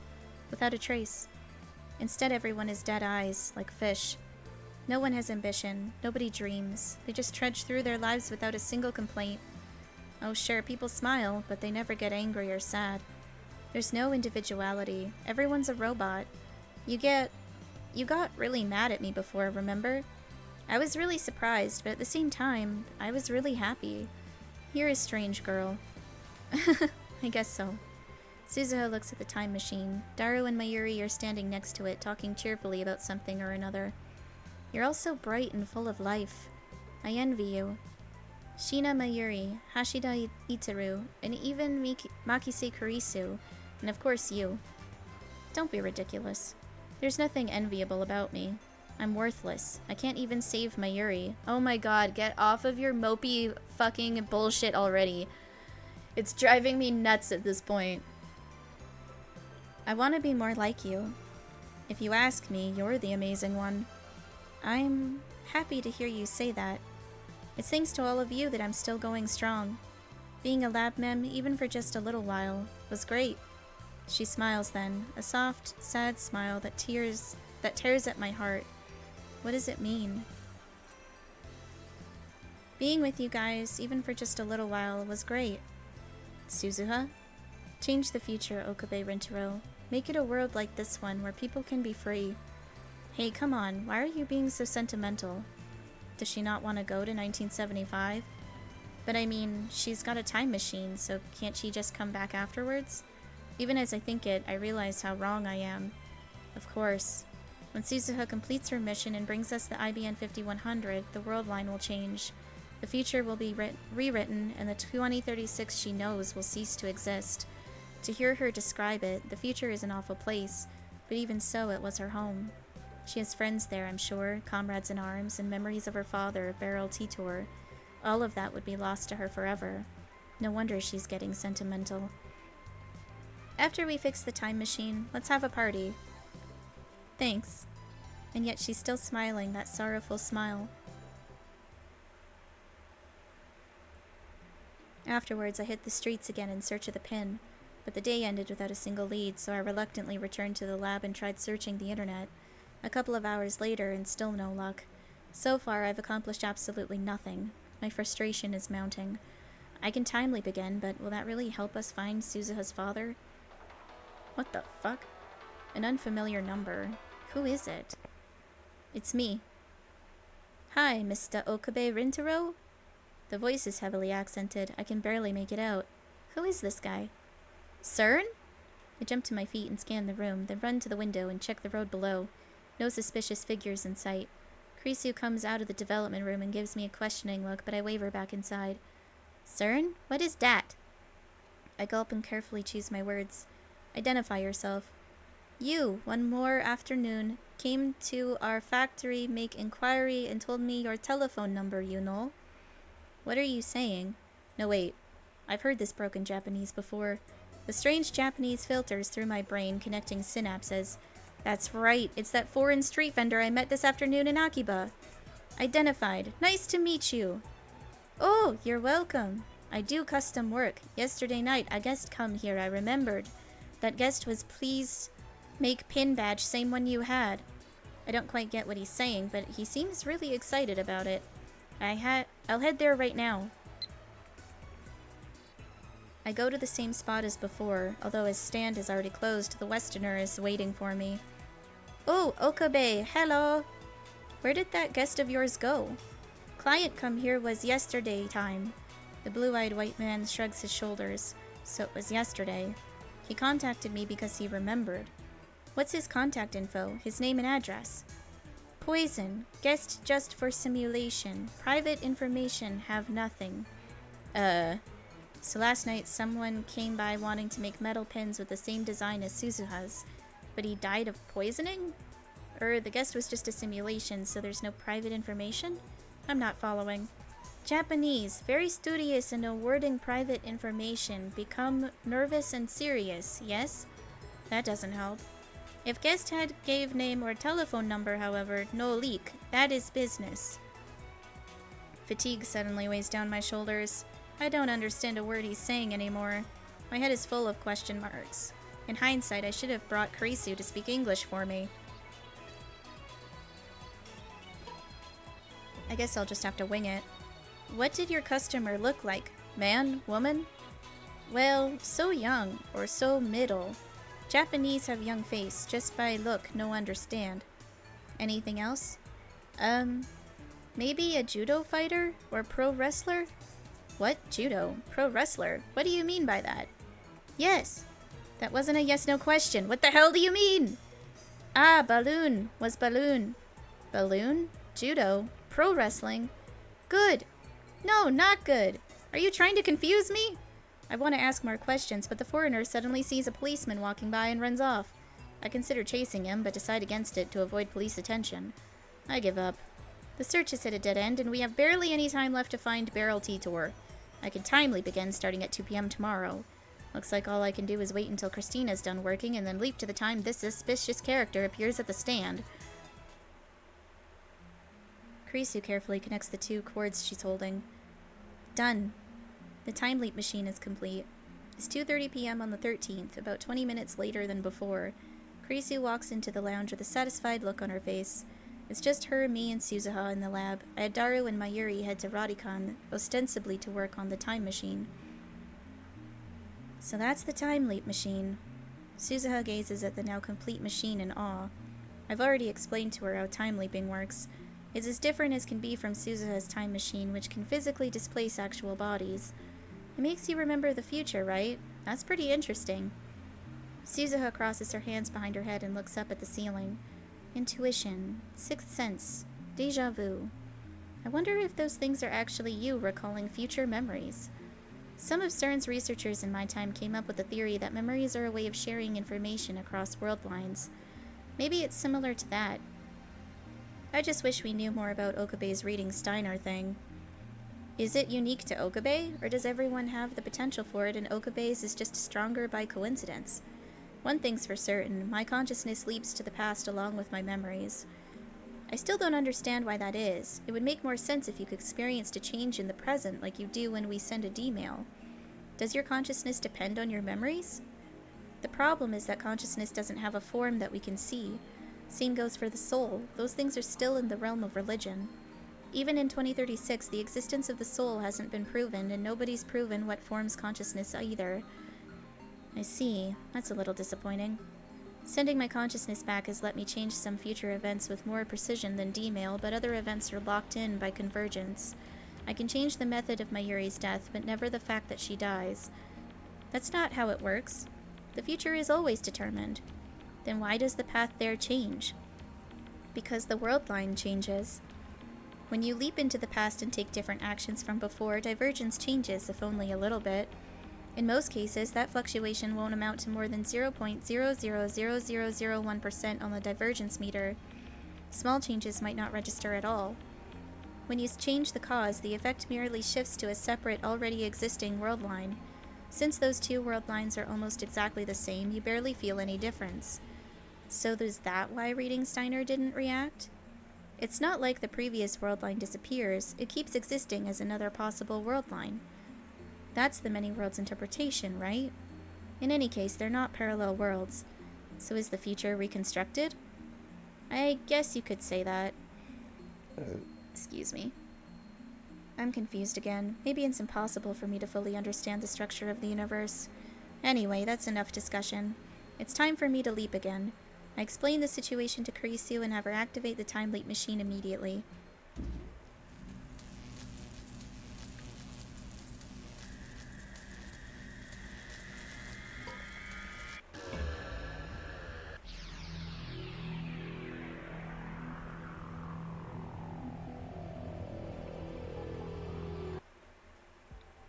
It's the night of the 11th. I went back about 40 hours. My objective is to keep watch on the street vendor stand in the hope that Suzuha's father might appear. I sent Suzuha elsewhere. I don't want her to be disappointed if I come up empty-handed. I'm standing out of sight a short distance away from the stand, munching on energy bars and soy milk to appease my growling stomach. Gross. That's a terrible combination. And soy milk is disgusting. I don't like it. I've tried so many different kinds of variations of different types of milk because I'm lactose intolerant, and the only thing that I like is lactose-free milk because it's the closest to actual milk. Nothing else is any good. I've already been here for 2 hours. I forgot to ask for the exact time the suspicious character appeared, so I had to begin my stakeout before sunset. Now it's 8 p.m. and the stand looks like it's about to close. Is this another waste of time? Did that foreigner give me false information? But just as I'm finishing my milk, someone approaches the stand. Is that? I jump out of cover. Daru? Okarin? Daru jumps in surprise, but I'm the one who's really shocked here. What are you doing here? I was gonna ask the same question. The storekeeper is looking at us funny, so we decide to change locations. Alright, Daru, what were you doing at that street stand? Don't tell me you were trying to counterfeit duplicates of Titor's pin. Fine, I won't tell you then. So that's what happened. Daru was the suspicious character the foreigner told me about. So all that stuff about judo, pro wrestling, and balloons was referring to Daru's size? Could he have been more confusing? Damn, it was all for nothing. Good thing I didn't bring Suzuha along. So why were you trying to make counterfeit versions of the pin? I wasn't trying to counterfeit it. Close enough. Well, I meant it as a backup plan, I guess. Amaneshi's gonna be sad if we don't find her old man, right? So if that happens, I'll show her the badges I made and, well, lie that her dad was here. So you'll give her false hope. You don't have to put it like that. Remember, there are good lies and bad lies. Bad lies hurt people, good lies save them. What eroge did you get that from? Cladden, and it's not an eroge, it's a visual novel that teaches you the meaning of life, so shut up. So, should I call off Operation Fake Titor? Do you really think that will make Suzuha happy? Daru's expression suddenly turns sad. Amaneshi told me not to tell anyone, but I guess I'd better tell you. He's got a big mouth as usual. Still, he seems dead serious, so I'd better hear him out. I heard this from Amaneshi when we were discussing the repairs. Her time machine can only leap to the past. What? At first I don't understand what he means. Nonsense, Titor's time machine could travel both ways. Did you actually see it? Well, no. Besides, when you say Titor, you mean the one who appeared in 2000, don't you? I don't know anything about that Titor. That's right. The Titor I know and Suzuha aren't necessarily the same person. Although their time machines are similar, there are significant differences. For example, one looks like a Chevy and the other looks like a satellite. So, wait. Once she leaves, she can't come back. You're saying that if she goes to 1975, she can't return to 2010? Not without living 35 years in real time. Is he serious? Does that mean Suzuha's time machine can never return to 2036? Didn't I just say that? Then it's defective. Right. She said the time machine was incomplete. Incomplete? Incomplete.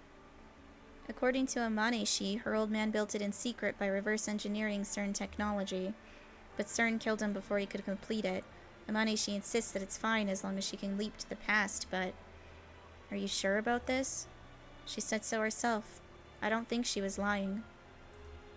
So if she doesn't meet her old man before the time machine is repaired, she might never get another chance. So that's why he was trying to make a copy of that pin, as evidence that Suzuha's father was here. But making a fake version of her father's pin isn't going to solve anything. A lie is a lie. But if we don't get caught... I waved Daru silent and massaged my temples. Need to think. What difference does it make? True, Suzuha might be sad about missing her father, but that's none of my business. My top priority is Mayuri's safety. That's right. I mustn't let my emotions control me. I need to be more rational, more logical. There's a Japanese proverb, he who pursues two hares will catch neither. However, a sad smile on Suzuha's face. Now I understand what it meant. I feel something tighten deep within my chest.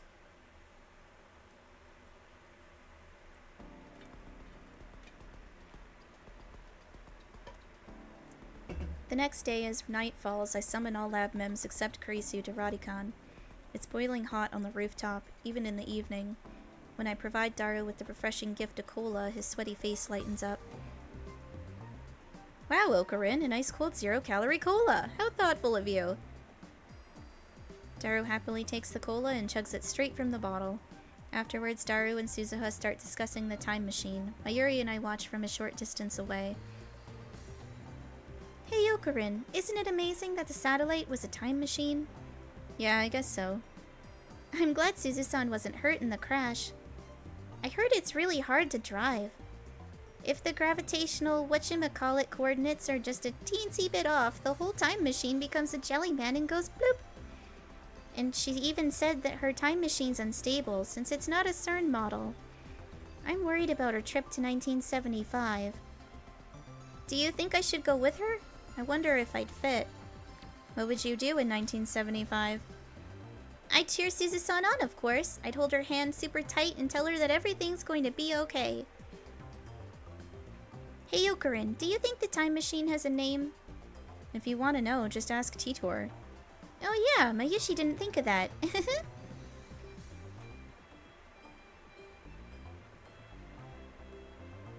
Mayuri giggles, then runs off to talk to Suzuha. She returns a few seconds later. Yep, it has a name. 4G204 something something, she said. Anyway, don't you think Daru-kun and Suzu-san are a good match? I look at Daru and Suzuha again. Daru's all about Ferris. Oh, really? She tilts her head to the side. Hey, can Mayushi take a closer look at the time machine? I nod, and Mayuri runs over to the time machine again. Behind her, the sun glows dark and orange on the horizon. As Mayuri leaves, Suzuha comes over to stand beside me. Our shadows are long and murky in the fading light. Hashida Itaru's amazing. He said if things go well, he could have the time machine fixed by tomorrow. And he looks so unhealthy and slow. A refreshing breeze blows by. It was quite hot a few minutes ago, but the temperature's finally starting to drop. Hey. There's something I want to say, and I feel like I'll never get another chance. Are you listening? After a moment's hesitation, I give a little nod. I'm really grateful to you, all of you. When I came to this time, I didn't know anyone. I was all alone in a world completely different from my own. This era is so peaceful. That's a wonderful thing, but it scared me. All I knew was the fight against CERN. But now that I have friends, real friends who I can share my secrets with. But now I have friends, real friends who I can share my secrets with. All these people who lived before I was born are working so hard for my sake. It's a strange feeling, but a happy one too. I wanted you to know that. I've heard these words before, just like last time. Her tone is wistful. Her time machine can only leap to the past. The truth I heard from Daru plays in my head in an endless refrain. Living with you guys in this time, it's been really fun. When I met you, you were also strange and unique and over the top. I was kind of shocked at first, actually. But before I knew it, I started to enjoy spending time with you. 2036 is peaceful too. People don't even fight anymore. Did you know that? I shake my head. Anyway, people don't fight, ever, about anything. All forms of conflict, war included, have vanished. Poof! Without a trace. Instead, everyone has dead eyes, like fish. No one has ambition, nobody dreams. They just trudge through their lives without a single complaint. Oh, sure, people smile, but they never get angry or sad. There's no individuality. Everyone's a robot. You got really mad at me before, remember? I was really surprised, but at the same time, I was really happy. Suzuha looks at the time machine. Daru and Mayuri are standing next to it, talking cheerfully about something or another.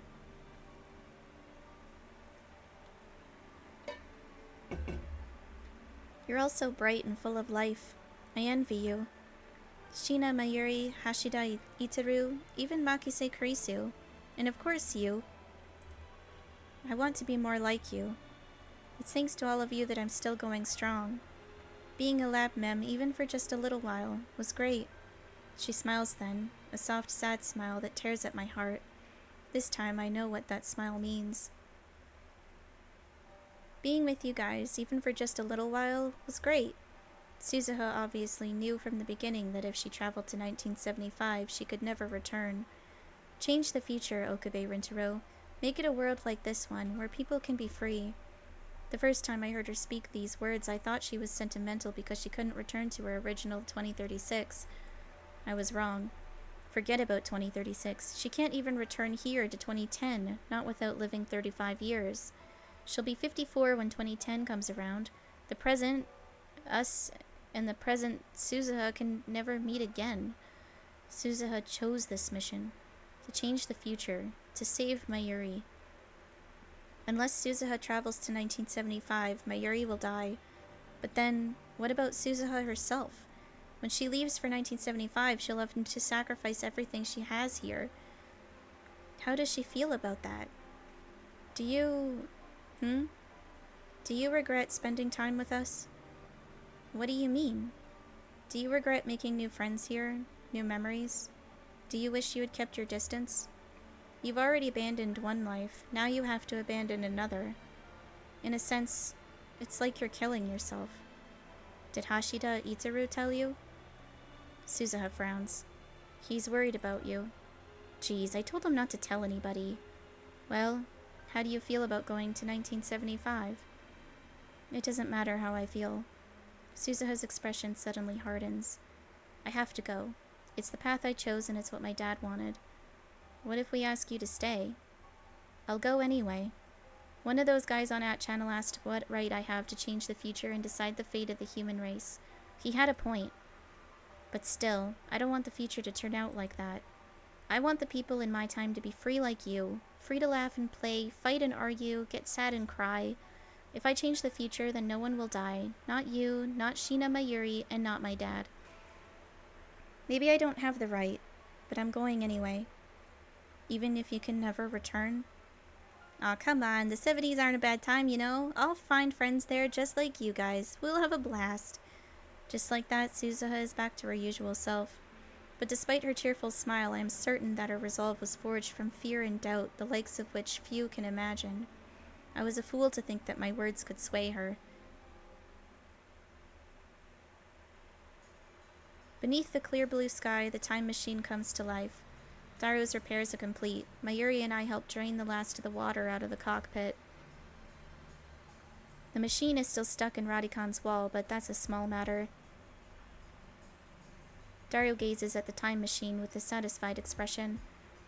Mayuri is jumping for joy, and Kurisu, who ran over as soon as she completed the time-leap machine, is visibly relieved. Meanwhile, Suzuha is struggling to attach her mountain bike to the time machine's exterior. She likes it so much she wants to bring it with her to 1975.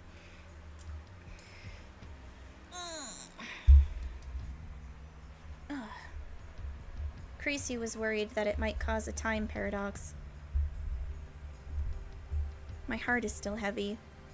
Should I let Suzuha leave like this? I chide myself for the thought. It's not my choice to make. Suzuha isn't from this time. If she doesn't want to stay, then I have no reason to keep her from leaving. Suzuha finishes securing her bicycle and turns to us with a soft smile. It's not the painful, forced smile I saw yesterday. We don't perform a startup test. Activating the time machine would draw too much attention. So we're just going to wing it. Fortunately, we have the time leap machine for insurance. My only regret is that we couldn't find her father. Thanks, guys. Really, I can't thank you enough. Don't forget about us. Don't forget about us. If you want to thank me, then let's make out. Control yourself, perv. The lab mems pat Suzuha on the shoulder and offer words of encouragement, each in his or her own way.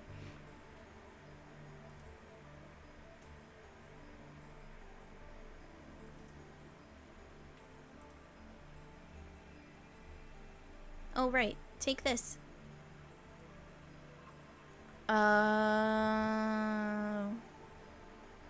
Okay. I think this means that he's her dad.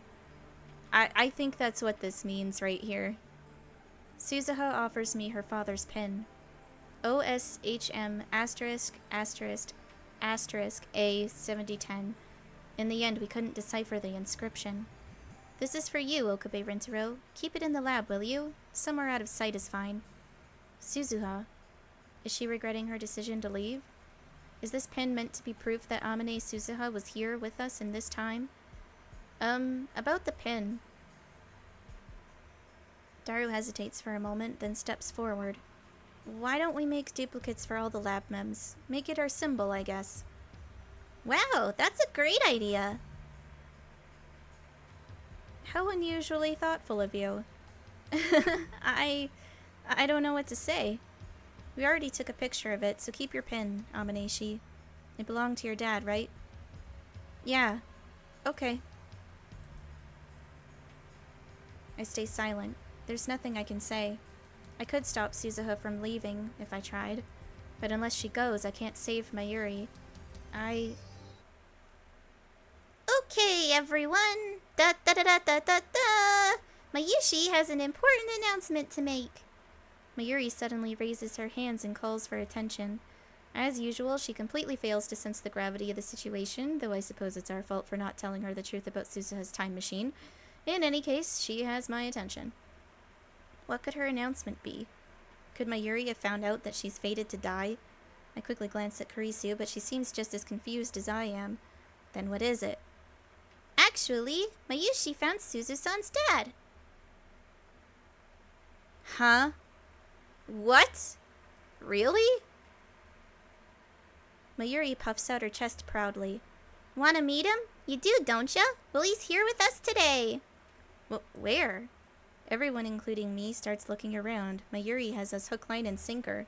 I scan the empty event hall, but there's no one else here. Where could he be? Allow me to introduce you. Suzu-san's dad is... Durr! Is that a drum roll? Ta-da! Suzu-san's dad is... Mayuri flashes Suzuha a grin. Daru-kun! She thrusts her finger at Daru. Our mouths drop. After awkward silence comes awkward laughter. That joke's not even logical. It's impossible for this perv to get married in the first place. Hey, that kind of hurts. I completely agree with Christina. Daru is fated to become a wizard when he turns 30. You could be nicer about it, guys, but it's the truth, so I can't object. Daru falls to his hands and knees, devastated. Oh my god. As for Suzuha herself, she clearly doesn't know how to react. You know, my dad wasn't fat. Jeez, you're also mean to Daru-kun. Mayushi's the only one to stand up for me. You're an angel, Mayushi. Do you love me? Nope. Harsh. Mayu... Okay. Okay. Mayushi's 100,000,000% sure that Daru-kun is Suzuha's dad. Okay, what's your proof? I was thinking about the letters on Suzu-san's pin. After staring at it really hard, I noticed the 7 in 710 looked a little weird. It's not a 7, it's a 2. The line fell off the bottom. Really? Oh, you're right. It is a 2. It's 2010. Suzuha stares at the inscription on the pin again. It's so small, I can't tell. It's easy to see on the picture we took. 2010, but that's this year. Then what do the letters mean? OSHM asterisk asterisk asterisk A7010. That's what's inscribed on the pin. That's easy. Okabe, Shina, Hashida, Makise, and finally Amane. What? It was right in front of us all along. We just didn't know where to look. It's our initials? So I was thinking, why 2010? And then I remembered it's the year of the lab mems. The year of the lab mems? The Future Gadget Laboratory was founded this year. So that's what it is. And you know, Suzu-san has lots of stories about future Okarin and future Chris-chan, but not a single story about Daru-kun, right? There weren't any about Mayushi either. Daru's observation startles me. It's an obvious thing to wonder about, but it strikes too close to home. Well, Mayushi's a lab mem, but I can't make time machines, and I don't like fighting. Of course I'm not famous. No. The reason there aren't any stories about Mayuri is because she dies in a few hours. Only Kurisu, Suzuha, and I know that, and we say nothing. But Daru-kun's a Supohaka and Okarin's right arm. He even helped Okarin make Phone Wave-chan, so I thought it was strange Suzu-san didn't know him. So you're saying he used a different name? Beryl Titor-san helped Okarin found the Resistance, right? And he was in Akiba in 2010. And he was able to build his own time machine. And he knew about Okarin's reading spaghetti. Reading Steiner. He knew about it. Doesn't that fit Daru-kun perfectly? She's right. Do you remember the day Suzu-san went to meet her father? She thought he would be at the time machine offline meet. We knew that because we tailed her. Daru-kun was supposed to be there too, right? That meet was seriously important to the history of Japanese sci-fi. At least I got to sneak in while tailing Amaneshi.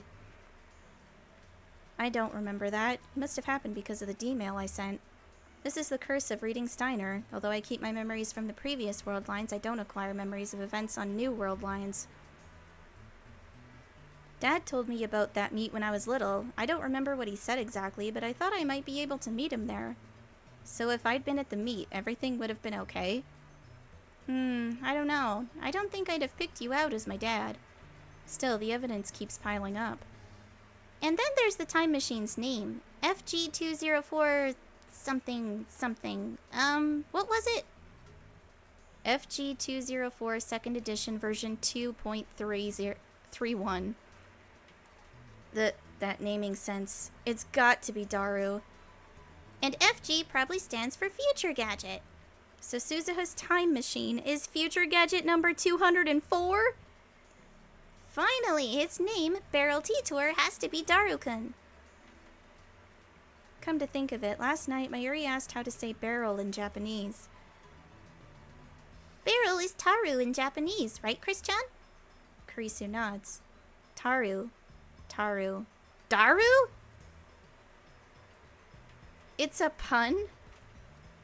Okay, Suzu-san, say Hashida Itaru 10 times fast. Why? Just say it and find out. Hashida Itaru, Hashida Itaru, Hashida Itaru. Okay. Just now, didn't it sound like detour? It did.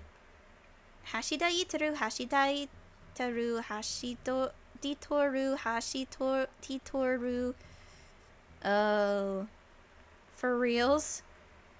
For super reals. I can't believe it. But with all this evidence laid out in front of me, I can't deny it either. Everyone's jaw drops again, and only this time we're staring at Daru and Suzuha. I think she looks just like her father. That couldn't be the placebo effect. Or what? That could just be the placebo effect, but now that you mention it, you kinda do look alike. Nice work, Mayuri. You'll make a great detective one day. A detective? That's the first time anyone said that. She's such a ditz most of the time, but maybe she's more perceptive than anyone knows. My daughter? Amane, she is my daughter? Daru, wide-eyed, points at Suzuha while flapping his lips like a fish out of water. Dad. Could you call me Papa instead? For once in your life, don't be a perv. Dad! Suzuha tries to hold back her tears, but can't. They fall from her eyes and roll down her cheeks. Seeing this, Daru stops his joking and lets Suzuha speak. I came, Dad. I came to see you, in the time machine you built. Yeah. I'm going to finish what you started. I promise. Yeah. Watch over me, okay? I'm watching. Of course I am. Suzuha walks up to Daru and hugs him gently. Daru awkwardly but firmly hugs her back. Father and daughter reunited across time. I'm truly glad we could bring them together. But by the way, was your mother cute? Request petite girl with cute face and big boobs. That's a secret. When Suzuha finally steps away from Daru, she's smiling once again. Well, that takes care of everything I wanted to do on this world line. Guess I should be going. Okay, I did not see it as Daru being her dad, but it all makes sense, so I'll admit that my theory was wrong, but hey, at least I was close. I was close. Wait, you're going already? Don't you have more to say to your father? What am I doing? Suzuha's mind is set. I know that nothing I can say will convince her to stay. It's madness to even try. If she stays, Mayuri dies. I know that. So why am I trying to stop her? No, I'm fine now. I'm going to get an IBN 5100, just like I promised. She looks at us with the face of a warrior. I'll bring it to you here in Akihabara. That's my duty, and I'll see it through. The rest is up to you. Change the future. Please. Nobody speaks. Nobody nods. We don't have the words. But she sees it in all our faces. Resolve. Suzuha has entrusted us with her will and her mission. We meet her gaze, each of us, and silently swear to protect them to the end. The future Suzuha came from is not the future we desire. In Suzuha's time, Daru and I fought to change it. This time we'll make sure it never happens. Mayuri will live. Kurisu will be free. Suzuha will grow up knowing her father.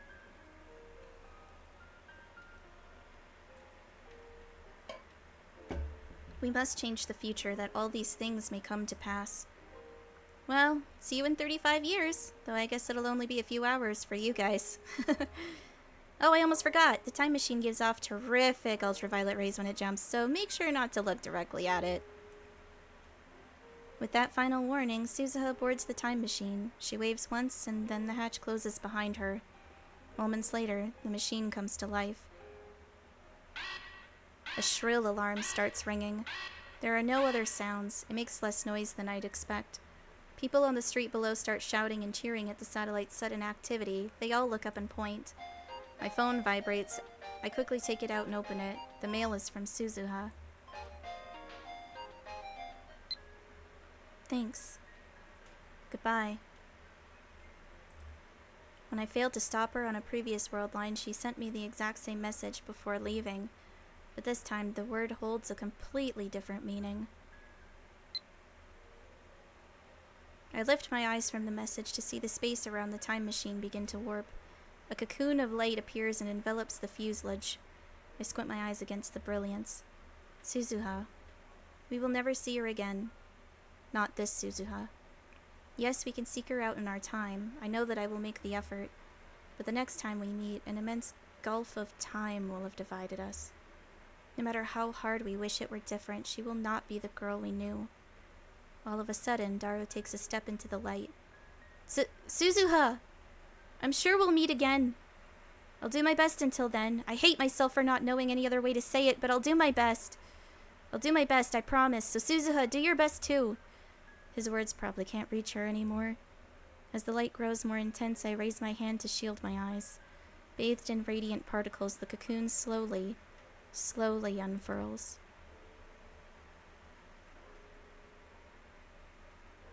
The next thing I know, Suzuha's time machine has vanished into thin air, leaving a hole the size of a dump truck in Radikan's wall. The air is thick with the smell of ozone and seems to pulse softly where the machine stood. We stand there for a while, staring silently at the empty spot while the summer breeze blows gently past, as if the wind were fate itself.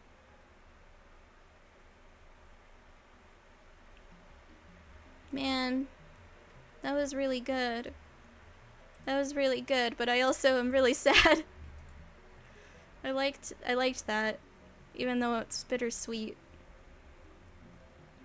Unfortunately, we don't have time to mourn her departure. In about an hour and a half, Moeka's group will attack the lab. Before that happens, we need to acquire the IBN 5100 that Suzuha went to 1975 to obtain. The time machine's sudden disappearance has thrown the area into chaos, which makes it easy for us to slip out unnoticed. "See you in 35 years, Suzuha said. 54-year-old Suzuha should be here in Akiba. Before she left, we decided that the time machine's disappearance would be her cue to bring the IBN 5100 to the lab. But when we return to the lab, there's no 54-year-old woman waiting for us. It seems Suzuha hasn't come yet."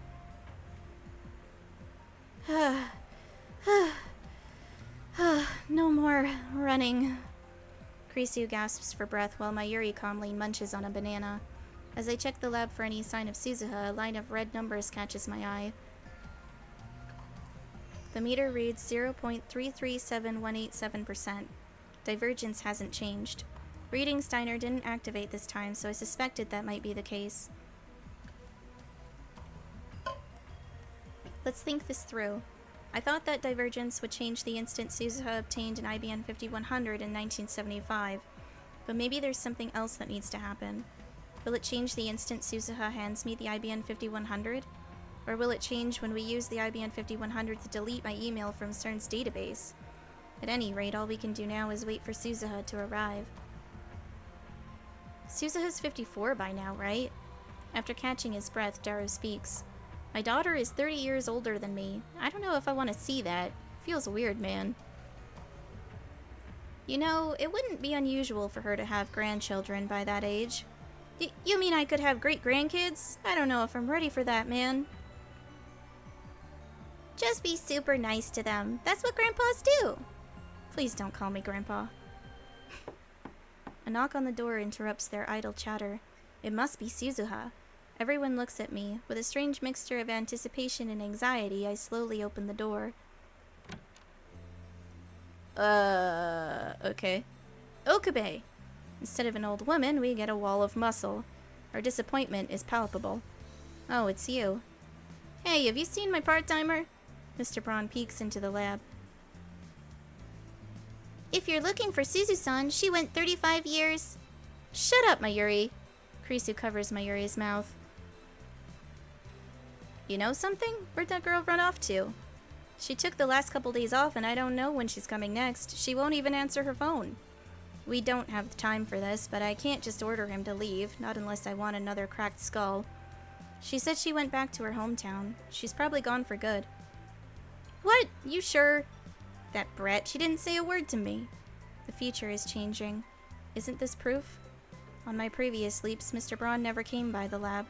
This must be related to Suzuha's trip to 1975. Surely it's a good sign. Now, as long as the attractor field doesn't amend history again. Mr. Braun sighs, then turns to me with a serious expression.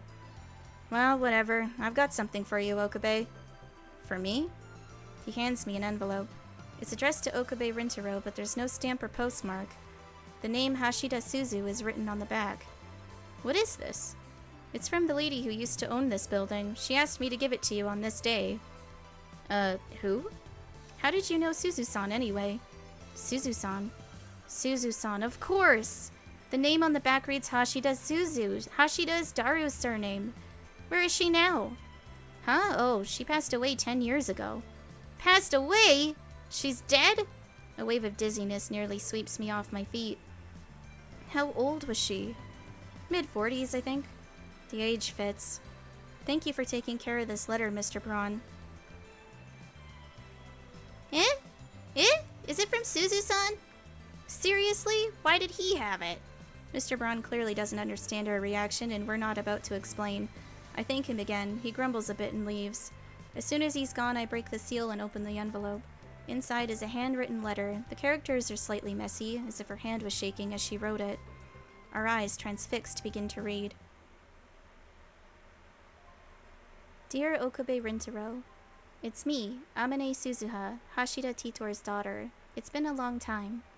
Though for you, I'm sure only a few hours have passed. The date is June 13th, the year 2000, meaning I'm writing this 10 years before you will read it. I'll get right to the point. I failed, I failed, I failed, I failed, I failed, I failed, I failed, I failed, I failed, I failed, I failed, I failed, I failed, I failed, I failed, I failed. I failed, I failed, I failed, I failed, I failed, I failed, I failed, I failed, I failed. I failed, I failed, I failed, I failed, I failed, I failed, I failed, I failed, I failed, I failed, I failed, I failed, I failed, I failed, I failed, I failed, I failed, I failed. The date is June 14th, the year 2000. About 9 or 10 years before you will read this. I failed.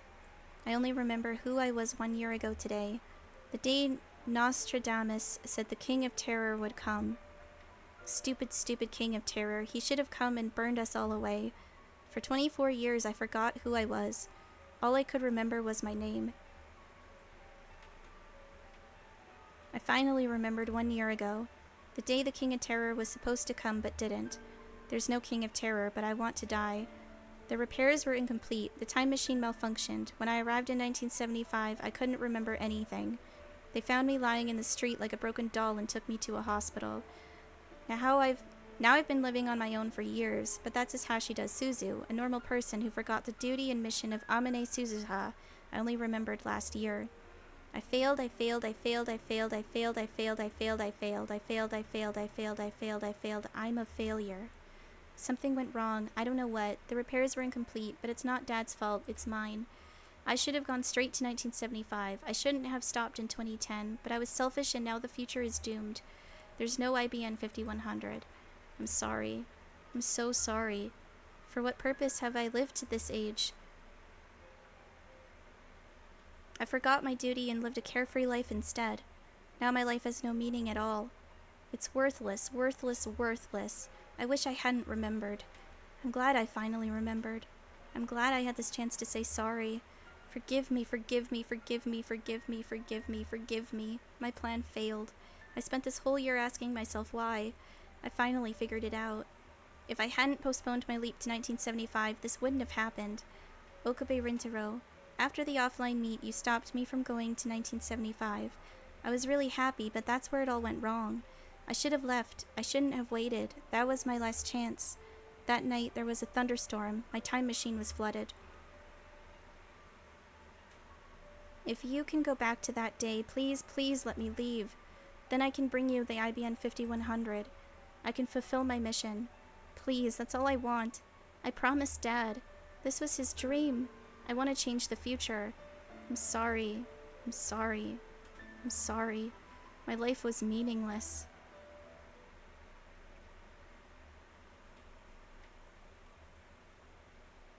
That fucking hurts. I hate this game. I hate this fucking game. I hate the torture that it puts you through. I hate the horror of it all. I hate it. I hate this so much. I fucking hate it. My hands curl, crumpling the page. I realize that I am crying. Suzuha failed. She lost her memory. Her life was meaningless. This can't be happening.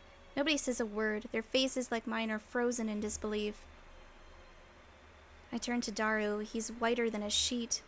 Daru, didn't you fix the time machine? I did. I thought I did. But I mean, that was my first time repairing a time machine. I might have missed something. Missed something? Whatever you missed cost your daughter 24 years of her life. I didn't do it on purpose. Calm down, both of you. Hashida did everything he could. He doesn't deserve your anger, Okabe. How can you be so calm? That's how I am. Sorry. Now calm down. It's not Daru's fault, I know that. But it can't end like this. It can't. What was Suzuha feeling as she wrote this letter? I look again at the words scrawled upon the page, every character resonant with despair. I wanted to welcome her back with a smile. Instead, this. Suzuha is dead, 10 years gone. Wait, how did she die? Don't tell me. Mr. Braun must know what happened. I run to the window and check the street. Mr. Braun is outside closing up shop. Mr. Braun! I run downstairs. Okabe, did you hear? That satellite up and disappeared. Everyone's talking about it. I guess it's already made the news. Please, I need to know. Huh? Know what? Hashida Suzu-san. How did she die? Why do you want to know that? He looks at me hard. I meet his stare unflinching. I don't know anything about how she died. I need to know what her last moments were like. I feel that it's my duty to know, to engrave her memory into my heart. Sounds like you've got a reason. What I want to know is how you knew her. She was an old acquaintance. That's all I can say. A very old acquaintance, but I still remember the time I spent with her. So please, tell me. I don't like to talk about it, but alright. Listen good, Okabe. I slowly nod, and then I get my answer. I fucking knew it. It was suicide. The word drops on my heart like an anvil. My knees give out. I collapse to the pavement. Suicide. She hung herself at home. I was the one who found her. My life was meaningless. I recall the last words she wrote in her letter, words of unimaginable despair. She didn't deserve so bleak an end. She became unstable about a year before it happened. Before that, she was a nice, cheerful lady. This building was hers. She gave me a place to stay. She had no relatives, you know. Almost no one came to her funeral. It was a sad thing to see. She handed me that letter a week before it happened, told me to give it to a young man named Okabe Rintaro on this exact date. When he moved in upstairs, I thought Suzu-san must have seen the future or something. Enough. I can't take it anymore. I try to stand, but my legs betray me. I stumble, but before I fall, a small body supports my shoulder. Okarin? Are you okay? Mayuri. It must be taking all her strength to hold me up. Did Mayuri hear how Suzuha died? Her eyes are wet, her lips are trembling. Still, she's the one supporting me. Mayuri and I bow deeply to Mr. Braun and return to the lab. When we get back, Daru is seated at his computer, head on the table. Kurisu is standing in front of the TV, watching an excited reporter talk about Radicon. The disappearance of the satellite is huge news, obviously. The lounge is silent, save for the TV. I look at the table. The divergence meter still reads 0.337187%. It hasn't changed since before Suzuha left. What went wrong? I can't go back 10 years with the time leaps. I can't go back 10 years with a time leap machine. I can't do anything about Suzuha's death. Should I have stopped her from leaving after all? Maybe then this tragedy wouldn't have happened. No, what choice did I have? I can't save Mayuri without the IBN 5100. Suzuha had to travel to 1975. I consider my options.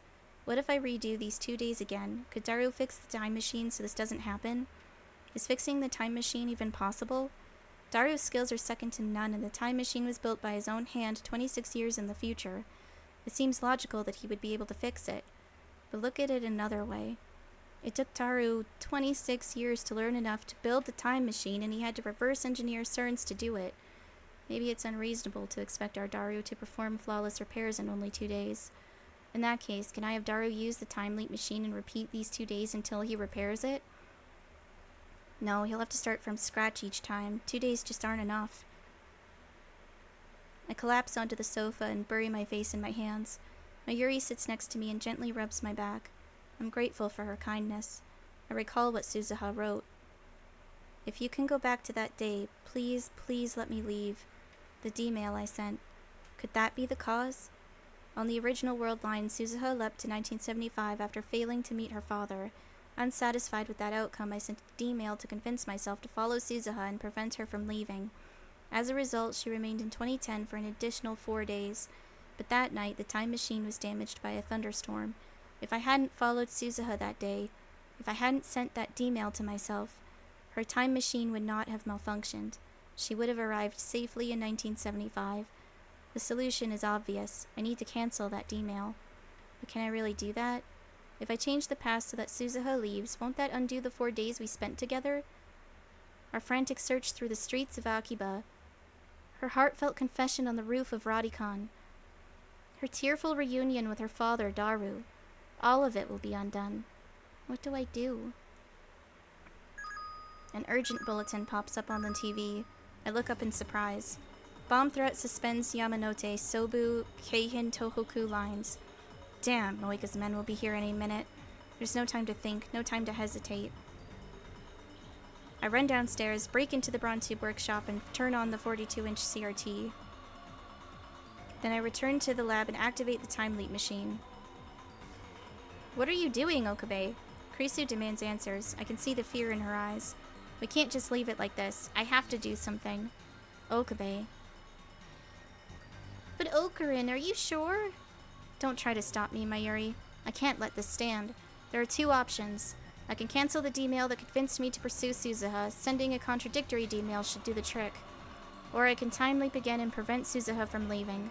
2 options. But really just one. Do not hesitate, Okabe Rintaro.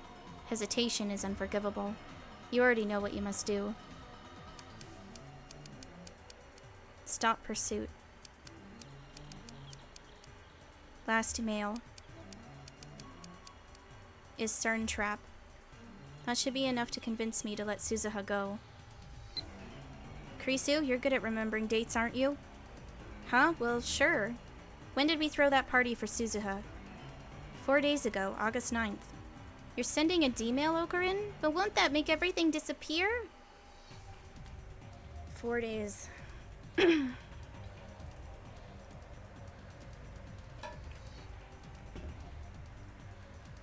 It may not sound like much, but in that time we forged a definite bond with Suzuha. To send this D-mail is to sever that bond. I know that. I know that. But this is the only choice I have. I set the phone wave to 97 hours ago. This D-mail should arrive a few hours after the first. Now I just need to send it. Save Mayuri. That is my purpose. That is what drove me to leap through time. I'll do whatever it takes to save her. This is just one more sacrifice. Erase the time you spent with Suzuha. Destroy whatever bond you had. Send the D-mail. Push the button. Isn't that what Suzuha wants? You'll be saving her from 25 years of loneliness, from ending her life in utter despair. Save Suzuha, save Mayuri. This is the right thing to do. This is right. But is it really? Is erasing those memories really the right thing to do? Isn't that just running away from reality? Shouldn't I try time leaping first? Maybe there's another way. What should I do? What's the right choice? Stop, you're starting to doubt. Never doubt.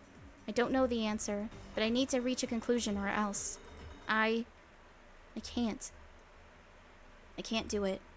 I can't send this D-mail. Acting on impulse, I don the headgear and punch in a 48-hour time leap.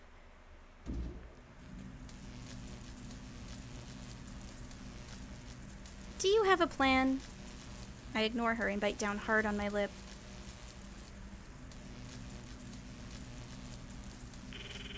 As the taste of blood fills my mouth, I press the button.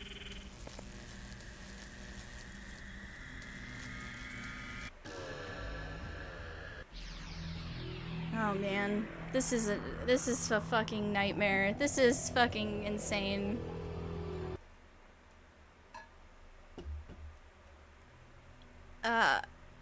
The world twists. My legs shake. I cover my eyes and wait for my senses to return to normal. 1,000 emotions stampede through my skull then fade away.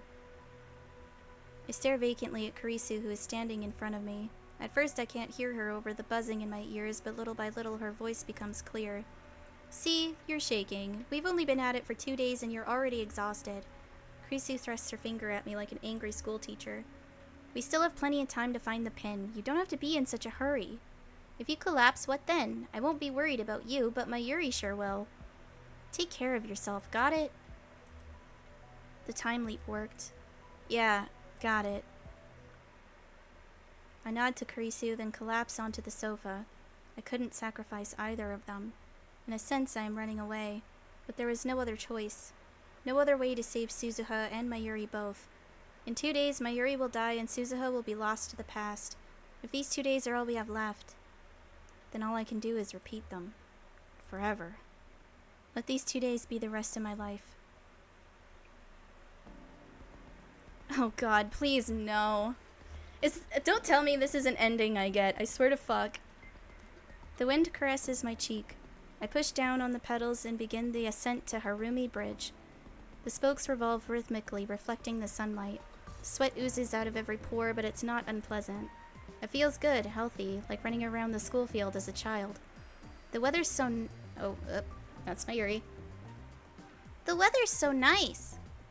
Whew, yeah. Why did I have to come along? Same here. The wind's too strong. You're a little chubby, Daru-kun. I think you need to exercise more. Fat neckbeard master race. Leading the way at a terrific pace is Suzuha on her trusty mountain bike. What a view! From here you can see across Tokyo Bay, all the way to Rainbow Bridge in the distance. Akiba and the jumbled sprawl of central Tokyo are 2 hours ride behind us. Here on this artificial island, there are only skyscrapers and vacant lots, one extreme or the other. One time I took the bus back to Akiba after Komima, so I already knew how close it was, but I never thought I'd come here by bike. Except for Suzuha, we're all using rent-a-cycles. I wanted to change a pace from the search for the unfindable pin, so I proposed this cycling expedition. Of course, I already know who the pin belongs to and who Suzuha's father is, but I have chosen not to tell anyone. If at all possible, I want to spend these 2 days in peace and delay Suzuha's time travel. That is my goal now. I thought this trip would be a waste of time at first, but I guess people need to take a break once in a while. I'd rather be working on the time leap machine. This just proves that I belong indoors. You two are all worn out. Come on, guys. Stamina is the key to survival. Kurisu and Daru are exhausted, while Suzuha and Mayuri are still going strong. I already know the distance between Akiba and Ariake, so I'm able to pace myself in order to conserve energy. Water. Where's the vending machine? I could kill for a glass of water. Sorry, but there's no convenience store until we cross another bridge after this one. Tough it out. You serious? I can't. It's impossible. Wow, Okarin, you really know the area. Have you been here before? Yeah, many times. How long have I been living in this closed loop of time? It's already getting hard to keep track of the days, so instead I think in 2-day cycles. This should be the 4th cycle. This time only I know that Mayuri is fated to die. By keeping that secret, I allow us to spend these days like normal kids our age would. This cycling expedition is part of that. Suzuha and Mayuri enjoy the ride, so I make sure we do it each time I repeat the loop. Our current destination is Tokyo Big Sight, the massive convention center in Ariake. In a few days, it will be home to Komima, the world's largest doshinshi marketplace event. Big Sight straight ahead. It shouldn't take more than 10 minutes to get there. Let's take a break first. Daru has used up the last of his strength. While still on his bike, he rests his body against the guardrail, separating us from the road. I turn and pull up next to Daru's bike. It's not safe there. Come on. Let me rest. I said it's not safe. I sigh and pull Daru up by the arm. Okay. Daru stands up. A second later.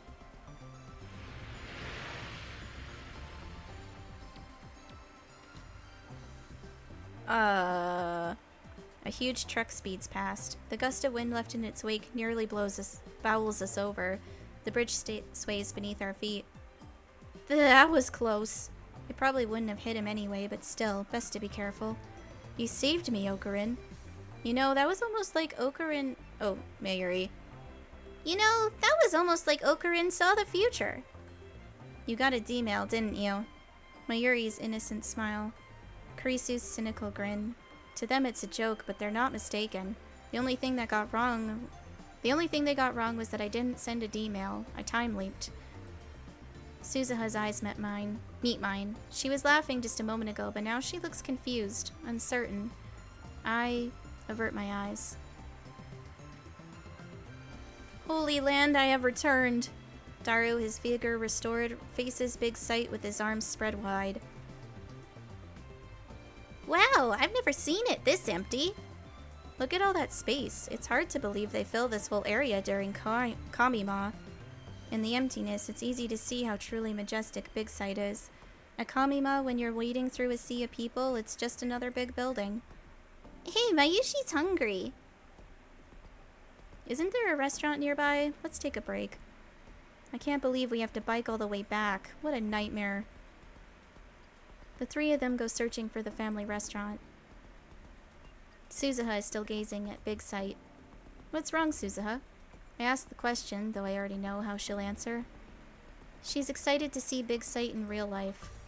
I'm excited to see Big Sight in real life. Suzuha's eyes are shining. It's gone by 2036, you know. They cleared it to make way for bigger, better convention centers. Tokyo's full of them in my time. They even moved the dome out there. Suzuha points to the middle of Tokyo Bay. Hashida Itaru called it the Holy Land. Is that how you see it in this time? So this is where they have Kamima. I've heard of it. Hundreds of thousands of people come, right? Mom said that's where she met my dad. Ah, so your mother was a Fujoshi. I've always wanted to see this place. Thank you, Okabe Rintaro. I feel closer to my dad now. A sharp pain stabs through my heart. I know who Suzuha's father is. He's right over there. But I won't tell her. Not until the afternoon of the 13th when the time leap machine is complete. For now, I just want to prolong these 2 days of peace. Okarin, Suzu-san, come on, come on!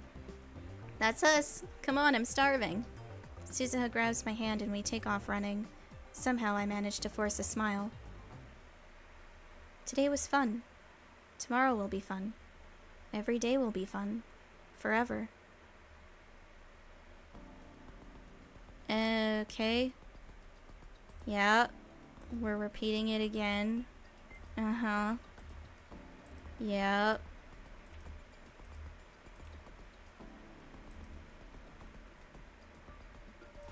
It's a repeat. Do. I'm saving my vocal cords.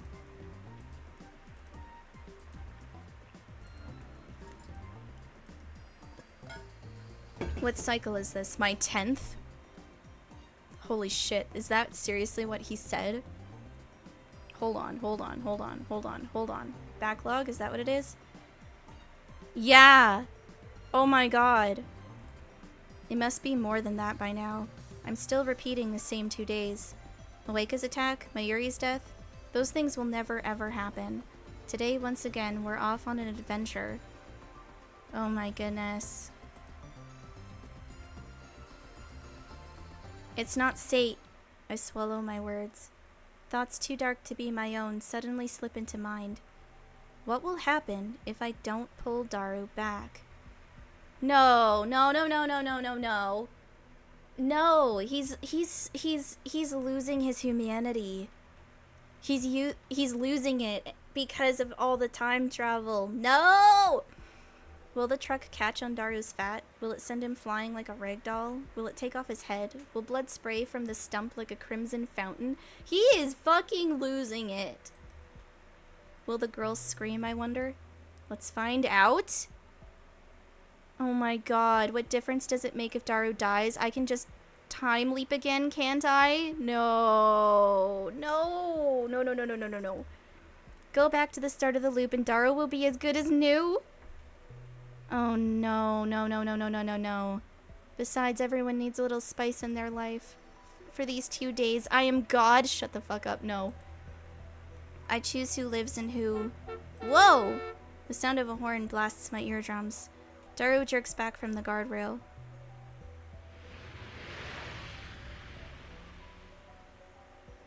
A split second later, the truck howls past. Daru loses his balance and falls on his butt. That was close. Hey, are you okay? Are you hurt? Kurisu and Suzuha get off their bicycles and help Daru up. That truck was mean. That truck was mean. The truck has already crossed the intersection after the bridge. We watch it drive away. Man, what a shock. What was with that guy, crazy drivers? I should have checked the number, then I could be, like, reported. Nothing actually happened, so there's not much point in reporting it. Everyone's fussing over Daru. I stand a few steps away, staring at my hands. I'm glad it ended as something to laugh about, but what was I thinking just now? I began this loop so that no one would be hurt, so that my Yuri would live and Suzuha would never go back in time. Yet just now, I was ready to watch Daru die. Some part of me wanted it to happen. Okabe Rintaro? I cower in reflex upon hearing my name. Suzuha is staring at me. There are questions in her eyes. She can't have heard my dark thoughts just now, and yet I feel like she can see right through me. You look pale. What's wrong, Okarin? I'm the one who should be shaking. Right. I was just imagining what would happen if I lost my super haka. The lab can't survive without you. I use a purposely extravagant tone to cover up my guilty thoughts and start pedaling. Break's over, let's go. I am this world's observer. Nothing can escape my subjectivity. Everything and everyone exists as I will it. Mayuri, Kurisu, Daru, even Suzuha. Here we can live in peace and harmony. None of us need ever face death. A 48-hour eternity. I am the creator of this paradise, and so I know. Tomorrow will be another wonderful day. And then all of the stuff happens again. Oh my god. It doesn't seem like this will be an ending based on how it keeps going.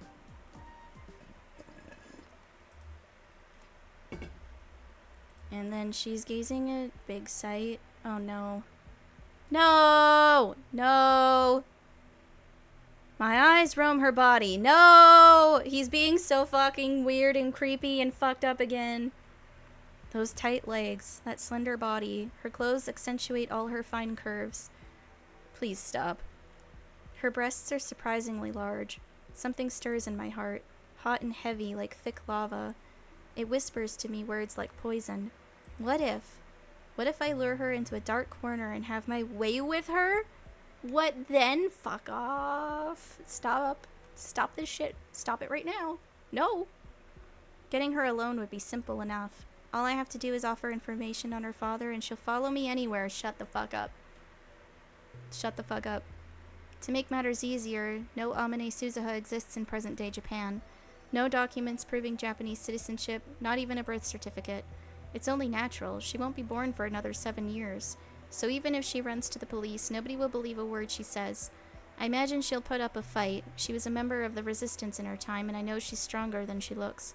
But she's still just a girl. It may take some doing, but I'll have my way with her in the end. Another me, Hoen Kyoma perhaps, is whispering inside my head. You want a woman, don't you? It says, of course you do, it's instinct. So what if she's Daru's daughter? So what if she's on a mission to save the future? Forget about that. She's a fine woman, that's all. You're not a saint, Okabe Rintaro. What was it you call yourself again? That's right, an insane mad scientist. If you're really insane, then let's see you snap. Remember, you have the power of a god. You can... This is really disturbing. I did not think it would go this way at all. I really didn't. You can rape her and then undo it with the time machine. With the time leap machine. I fucking... Nope. And hey, while you're at it, why not taste the same girl's virginity over and over again?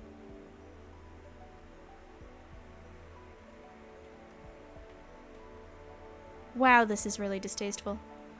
Wouldn't that be something? All those virgins-only freaks would kill to be you. Oh, no. Nope. I really don't like this. Hell, why stop at rape? Think of what else you can do with the time leap machine. Murder, steal, kidnap, destroy. Is that the best you can do, Okabe Rintaro? Is that really all the evil in your heart? Well, I guess we're only human after all. Think about it, Okabe Rintaro. Sure you wanted this loop, but repeat the same 2 days forever? Sounds like torture to me. Aren't you tired of it already? These 2 days should be your paradise. Forget about petty laws and morals. You're a hunter. Shut the fuck up. Shut the fuck up. I really hate this. I hate this. I hate this. I hate this a lot. Taboos mean nothing to you. Hunt your prey and eat your fill. Please shut up. No, the voice is not right. Shut the fuck up. I am the observer. I am God. He's getting a God complex. I hate this. I hate this. I hate this. I hate this. I hate this. I hate this a lot. I can do anything. No, you can't. No, no, you can't. Do her. Kill her. Rape her. Shut the fuck up. No one can judge me in this closed loop of time unless it becomes a not closed loop of time, which can happen depending on your actions. This is awful. Forget your morals. Trust your primal urges. Follow your instincts. Gah. Cover my ears and avert my eyes from Suzuha. Bzz, bzz, bzz, bzz. My ears are ringing. Someone is trying to crush my soul, projecting thoughts not my own onto the screen of my heart. Okabe Rintaro? Suddenly Suzuha grabs me by the shoulders and peers into my face. The warmth from her hands makes the buzzing grow louder. You really are sick, aren't you? Want to sit down? I'm afraid to look at Suzuha with these dark feelings clogging my mind. I shake her off and flee towards Big Sight. Okabe Rintaro, where are you going? I need to get away from Suzuha. If I don't, I might give in to the urge. I stare at my hands. Clench, open, repeat, repeat. My hands still move, just as I expect them to, just as I order them to. But those dark impulses, the devil's whispers, how can I explain those? What the hell was that? What's happening to me? I start to tremble. My teeth chatter. The sun's hot enough to burn my skin, but I feel cold. I'm afraid of myself. I'm still okay, aren't I? I am Hoenn Kyouma, Okabe Rintaro, the insane mad scientist with a fetish for science and chaos. See? I still know who I am. Still? What is that supposed to mean? Will I eventually lose control of myself? Am I going to break? Like a Moebius strip, the same 2 days go round and round and round and round and round and round and round and round. But today I failed to keep them the same. My feelings became twisted. Today on Harumi Bridge, I didn't just hesitate to save Daru, I nearly yielded to my dark emotions. Dark emotions, dark impulses, emotions seeping with venom. I listened to their poisonous, disgusting whispers, and I was almost drawn in. There's no denying it. Worse, that was but a taste of what might lurk inside my heart. If those emotions attack me again, this time crashing over me like a tsunami, will I be able to control myself? Mayuri, Kurisu, Daru, Suzuha. Will I be able to keep myself from hurting them no matter what? Will I be able to keep everyone safe in this loop I made for Mayuri and Suzuha's sake? Do I really have such strength? I don't know. The answer is hardly reassuring, but for now it's the only answer I've got. This endless loop is the world I wished for. I can only protect this world. Only I can protect this world. I pray that those impulses were just a fluke, that they'll never resurface again. I ask only that tomorrow be peaceful. Yep. Yep, we're doing it again. We're doing it again. I don't like it. I really don't like it. Oh boy. Okay. Yeah, this is all the same so far. Yeah, okay.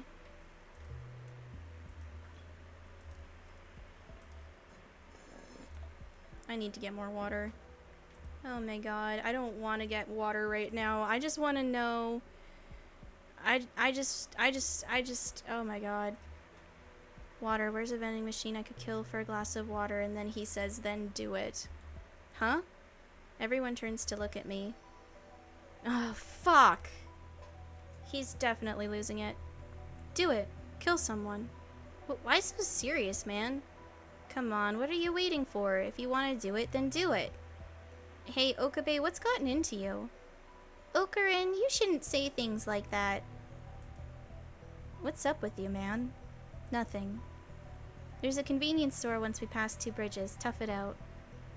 Okay. Oh my god. Hundreds of days have passed since this began. Maybe thousands. How many cycles has it been? I've repeated this loop so many times that I've grown tired of keeping track. I can barely remember the reason I started. God, no. This is so bad. I hate it. I hate this. I hate this a lot. The days go by like tearing pages from a calendar. Everyone says the same things, everyone responds in the same way. I've noticed my biorhythms seem a bit off, but aside from that, every day is the same. Same. Yes, subtle deviations occur, but it's all within acceptable limits. In the end, the result is always the same. Everything that happens is insignificant, meaningless, pointless. I'm the only one still living in this loop. Everyone else is just being kept alive by me. We're just spinning our wheels in a dead world. My soul died some cycles back, I don't remember. This isn't life. Mayuri's death? Moeka's raid? Suzuha's time travel? I may have cared about those things once, not anymore. When did I stop caring? When did I become a machine looping and looping for all eternity? Nothing matters. When these 2 days are over, they will start again, everything will be reset, I will reset it myself. Then I guess it's pointless to worry. Ridiculous. How many times have I repeated this loop? My senses have gone dull, it's getting harder to respond to the things I see and hear.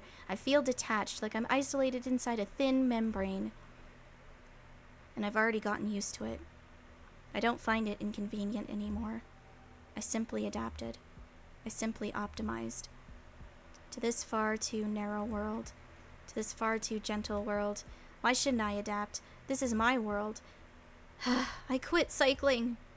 Daru has used up the last of his strength. While still on his bike, he rests his body against the guardrail separating us from the road. I stop my bicycle and watch him passively. And then he almost gets hit by a car. Oh my goodness. Yep. They all worry about him. They all help him out. So report him. The truck's number smoothly rolls off my tongue. I've seen it so many times it's like a brand on my brain. There, now you know. Report him. I hold my phone out. Did I do something, Okarin? You said you wanted to report him, so I'm giving you the opportunity. My tone is flat. I'm just saying whatever comes to mind. It doesn't matter. Nothing matters. I agree that Hashida could be a little less lazy, but you're going way too far, Okabe. Shut up, you class rep wannabe. What? No fighting, guys. That's my Yuri. No fighting, guys. Daru-kun's okay, so let's be happy, okay? I ignore my Yuri and shove my phone at Daru. You're not going to report him? Well, I guess I'll let him off the hook this time. I sigh and put away my phone. Suzuha is staring at me again. She looks like she wants to say something, but who cares what she thinks? I feel nothing. Oh my goodness. Yep, the tired Kurisu, the re-energized Daru, and the ever-energetic Mayuri repeat the same conversation I've seen hundreds of times, and then they go search for the restaurant. I turn my back to them and walk towards the ocean. But Suzuha stands in front of me, blocking my way. Her eyes bore into mine. I try to pass without saying anything, but she cuts me off. I see the sincere concern in her eyes, but it can no longer sway my heart, not even a little. Hey, wasn't there a movie about a guy who gets trapped in some kind of time loop? What? What the hell is she talking about? Groundhog Day, right? It was like 100 years old when I saw it. The movies in my time are all boring. Stern propaganda, you know. We watch old movies instead. Like Groundhog Day. Never heard of it. It was pretty unsatisfying. I was trying to brush her off, but Suzuha keeps talking. I mean, the loop ends without the hero really doing anything. Like he becomes a good person and suddenly happy ending. Kinda dumb. You're trapped in a loop too, aren't you? All of us are. Say something, Okabe Rintaro. You've been here before, haven't you? Her gaze seems to pierce through everything. I find myself blinking involuntarily. Then my eyes drop to my feet. What? What are you talking about? A hoarse voice leaks from the back of my throat. It doesn't sound like my own. I saw a big sight for the first time today, but this isn't the first time I've seen it. I feel my heart skip a beat. Maybe I'm just overthinking it. Word games? We've come here before, haven't we? You've experienced today multiple times, haven't you? How many times? Answer me! Suddenly Suzuha seizes my arm. You have the eyes of a dead man. I know those eyes. They're everywhere you look in my time. Look at me, Okabe Rintaro. Don't kill your soul. Slowly, feelings rise from the depths of my heart, like an oiled machine grinding back to life. Makise Kurisu's soon-to-be-completed time leap machine. You've been using it to repeat the past, haven't you? What if I have? Why are you doing this? Who knows? The reason no longer matters. What are you running from? Running? Yeah, I'm running. Running from Mayuri's death. That's why I'm going to 1975. I'll bring you the IBN 5100 and then you can... No. You fail. What? And then after 25 lonely, meaningless years, you hang yourself. What? But... That's why I'm hiding in this loop, so that neither you nor Mayuri will die. That's it. That was the reason. I entered this loop resolved to save them, but my resolve has long since turned to dust. As long as I repeat these 2 days, nothing changes, nobody dies. I've accepted that duty, to keep everyone alive. That's only from your perspective. The world continues into the future independent of you. No matter how many thousands of loops you make, Shina Mayuri will still die. It's not a solution. Yeah. My lips twist into a self-deriding grin, or a self-deriding smile. But I'm not looking for a solution. Do you intend to keep looping forever? Yes, I've accepted that duty. You haven't accepted anything. Can't you see how it's twisted you? No matter what happens to me, this world will continue. The loop will continue. No matter what happens, the loop will not end. How long can you endure living frozen in time? You can't keep this up forever, you know. Your body may never die, but look at yourself, Okabe Rintaro. Your soul is already hanging by a thread. But what else can I do? I don't have it in me to sacrifice anyone. You, Mayuri, you're my friends. I can't lose either of you. Suzuha hangs her head with a sorrowful expression. Is the interrogation over? I try to end the conversation by walking towards the sea again, but she grabs my hand to stop me. You have more to say? Do I really hang myself? Yeah. Do I really fail my mission? Yeah. Suzuha bites her lip and hangs her head. Maybe I shouldn't have told her the truth, but it doesn't really matter. If I time leap again, this conversation will never have happened. In that case, will you come with me, Okabe Rintaro? What? Will you come with me to 1975? That's the last thing I expected to hear. Go with her? To 1975? What will happen if I go? Suzuha grasps my hand tightly. You can help me so that I don't fail. And maybe we can find another way to change the future. Is that possible? My heart beats. My eyes open. Color returns to the world. The world line might shift in a completely unanticipated direction. What you know as the present may change dramatically. The future gadget lab might not exist in the future we make. Shina Mayuri, Hashida Itaru, and Makise Kurisu might not even be born. Even if they are born, they might be different people with different names. But if we go to 1975, we'll have 35 years before we reach the 2010 divergence. I don't know how we'll change the world line, but we'll have plenty of time to prepare. If you're okay with all that, then why not come with me? To tell the truth, I want someone to come with me. Someone. In other words, it doesn't have to be me. I don't want to go knowing I'll fail. I don't want my death to be meaningless. So come with me. Save me. I want to save you too. I can't bear to see you like this. Will you continue this loop until your soul is ground to nothing? Once that happens, time will start moving again and the ending you've been postponing will occur. When your soul finally dies, Shina Mayuri will die too. I will fail and hang myself, all according to schedule. What you're doing is nothing but slow suicide. If you're willing to go that far, then come with me instead. Save me. The hands of my clock stopped ticking long ago. Now slowly, they begin to move forward. I'll go. I'll go with you. Please take me with you. Thank you. I'm sorry. I should have noticed sooner. Suzuha gently embraces me, as if to warm my frozen heart. The wind blows. The clouds flow and change shape. Sunset. The sky is so terribly orange. The color of dawn. The color of dusk. The color of the world's end. Well, before any of that, I need to get some more water, because, yeah, I need to drink, because, like, holy crap. My vocal cords, bro. So 1 second.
Okay.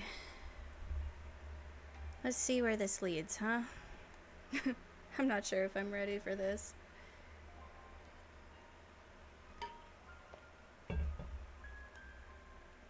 The color of the world's end. The color of the world's beginning. While Daru was repairing the time machine, I let my mind rest. I avoided all contact, slept like a log, and tried to piece my soul back together. On the afternoon of the 13th, I received word that the repairs are complete. I sent an email calling all members to a meeting. Then, as everyone else gathers at the lab, I head to Radicon alone.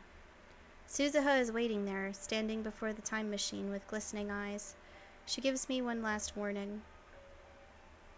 Remember, this time machine only goes one way. Once we leave, there's no coming back. Even so, will you still come with me? I slowly nod. And you? Are you sure about this? There's a good chance we'll both lose our memories during the leap. You said it took me 24 years to remember, but this time I have you. Something might change. Wishful thinking. Does that mean you're backing out? I'm going no matter what. No, I've made up my mind. I don't know how it will turn out. We're certainly at a disadvantage, but still, I never thought I'd be so thankful to not know what's coming next. It's so stimulating. It sends shivers down my spine. I feel like I'm actually here. Did you tell everyone? I bid them farewell. Mayuri, Daru, Kurisu. I left them each a handwritten letter. The lab is probably chaos by now. I also mailed letters to my parents and my friends at school, telling them not to look for me. My parents will probably be sad, but this time I'm not running away. I want to believe I'm not running away. You know, Suzuha stands next to me, looking at the time machine. She finally smiles, though her eyes still shine with unshed tears. It's kinda like we're eloping. There's nothing to feel guilty about. In fact, I want to thank you, Suzuha. If you hadn't invited me, I'd still be in the loop, living like a corpse. So thank you, Suzuha. Let's fight to change the future together. Yeah. We clasp our hands. Suzuha's grip is so strong it kind of hurts, but that pain tells me I'm alive. Nobody sends us off. Nobody could. This is a one-way trip through time. Once we go, there's no coming back. 1975. That's before I was even born. We're headed for the past. No, for a future that has yet to be written. Not the world line Suzuha left, nor the world line she desired. We are reaching for an We are reaching for an entirely new future.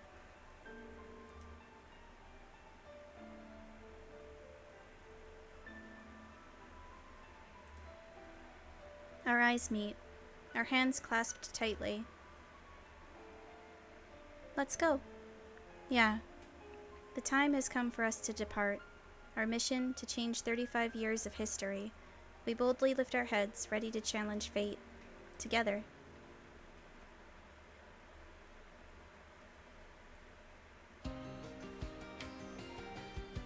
Oh shit.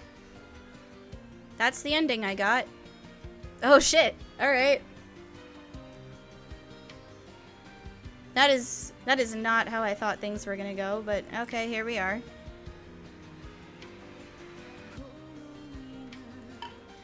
I absolutely have to play this again and not, like, screw up when it comes to, like, replying to text messages earlier in the game, because that's probably how you change how the things go.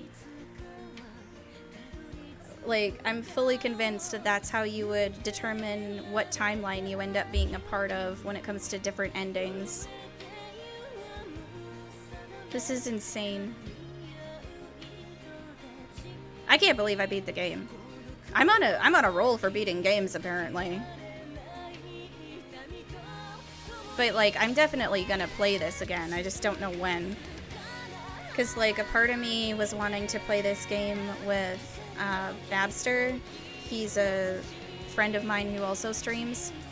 And I was thinking that we could, like, play together, and then it would be, like, his first time playing, whereas it wouldn't be for me. And then we could, like, split the voice acting. because, like, I've only been voice acting my Yuri because it would be so exhausting to try to keep up with different voices that I would create for the other characters and trying to remember how to do them all. And it would probably strain my vocal cords. And I don't want to do that. So, yeah. Totally not how I thought this was gonna go for my playthrough, but I also didn't really know how it was gonna go anyway. There's been a lot of twists and turns throughout this. Holy shit.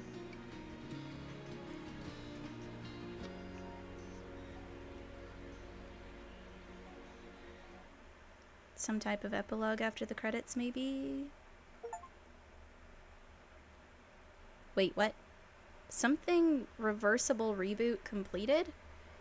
CG library was added to the extra menu. Music library was added to the extra menu. Movie library was added to the extra menu. What? Let me look at the extra menu stuff. Wait, there's tips? Does it include everything I've learned? Holy shit, it includes absolutely everything that I have learned. So, there's certain stuff that I haven't even fucking found. Oh my god. I mean, there's not a lot that I haven't found. There's 1, 2, 3, 4, 5, 6 things. 6 things I did not find. That's fucking crazy. What's the movie library? So it has the opening and then it has the Suzuha ending, which is called Reversible Reboot. Then we have AR and Non-Linear Geniac, which I don't... as well as Prologue 1 and Prologue 2. So I got the Suzuha ending. Okay. Interesting. Sound library. Am I missing any music? Oh yeah! Okay, I'm missing some songs. 1, 2, 3, 4, 5. I'm missing 5 songs. Otherwise I have them all. Okay. What about the CG library? What does that look like? There's definitely some missing fucking CG. Likely to do with endings I never got. Oh my goodness. What the shit, bro?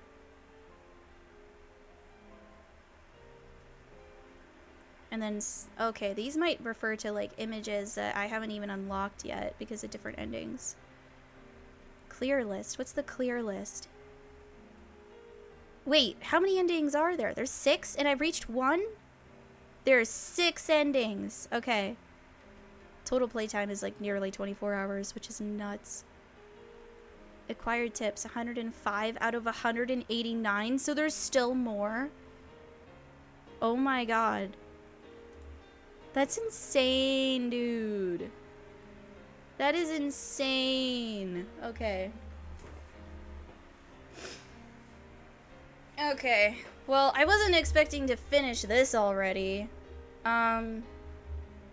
Hold on. I'm gonna update some stuff, if it'll let me. Let me see here. So... this will take me a second.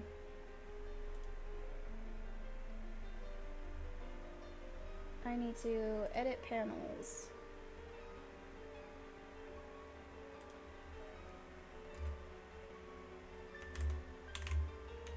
I'm gonna put Steins Gate on here.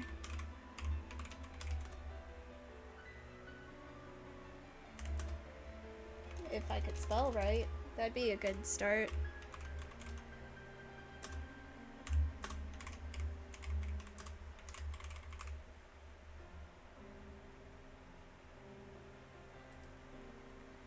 There.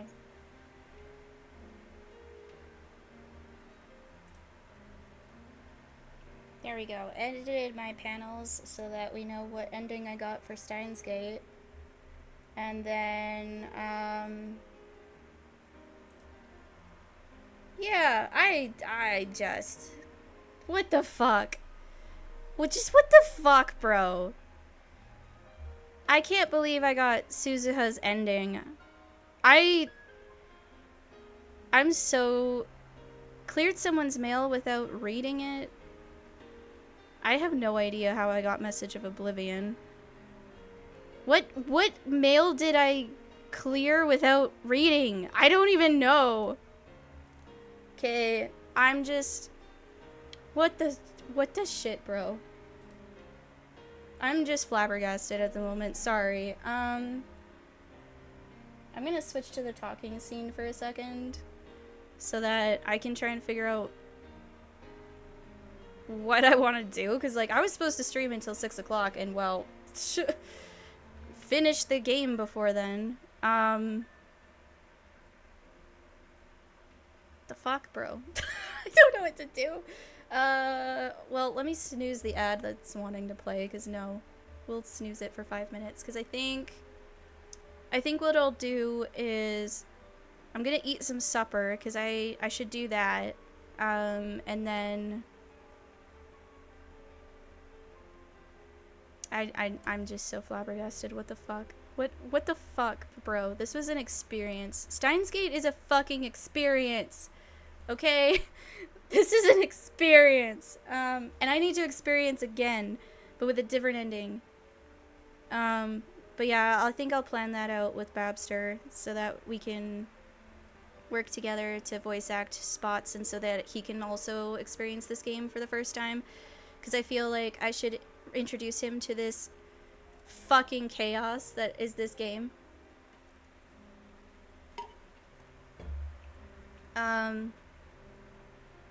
But yeah, I think I'm gonna eat, process the emotional turmoil that I just fucking went through, and go from there. Okay. Yeah. I hope that you guys had fun. I hope that you enjoyed your time with me when it comes to playing this game and any other games that I play in the future. And yeah. I might see you later today. I'm kind of tempted to stream some more after I eat, but I'm not going to hold myself to that, so we'll see what happens. But yeah. Have a good day or night, depending on where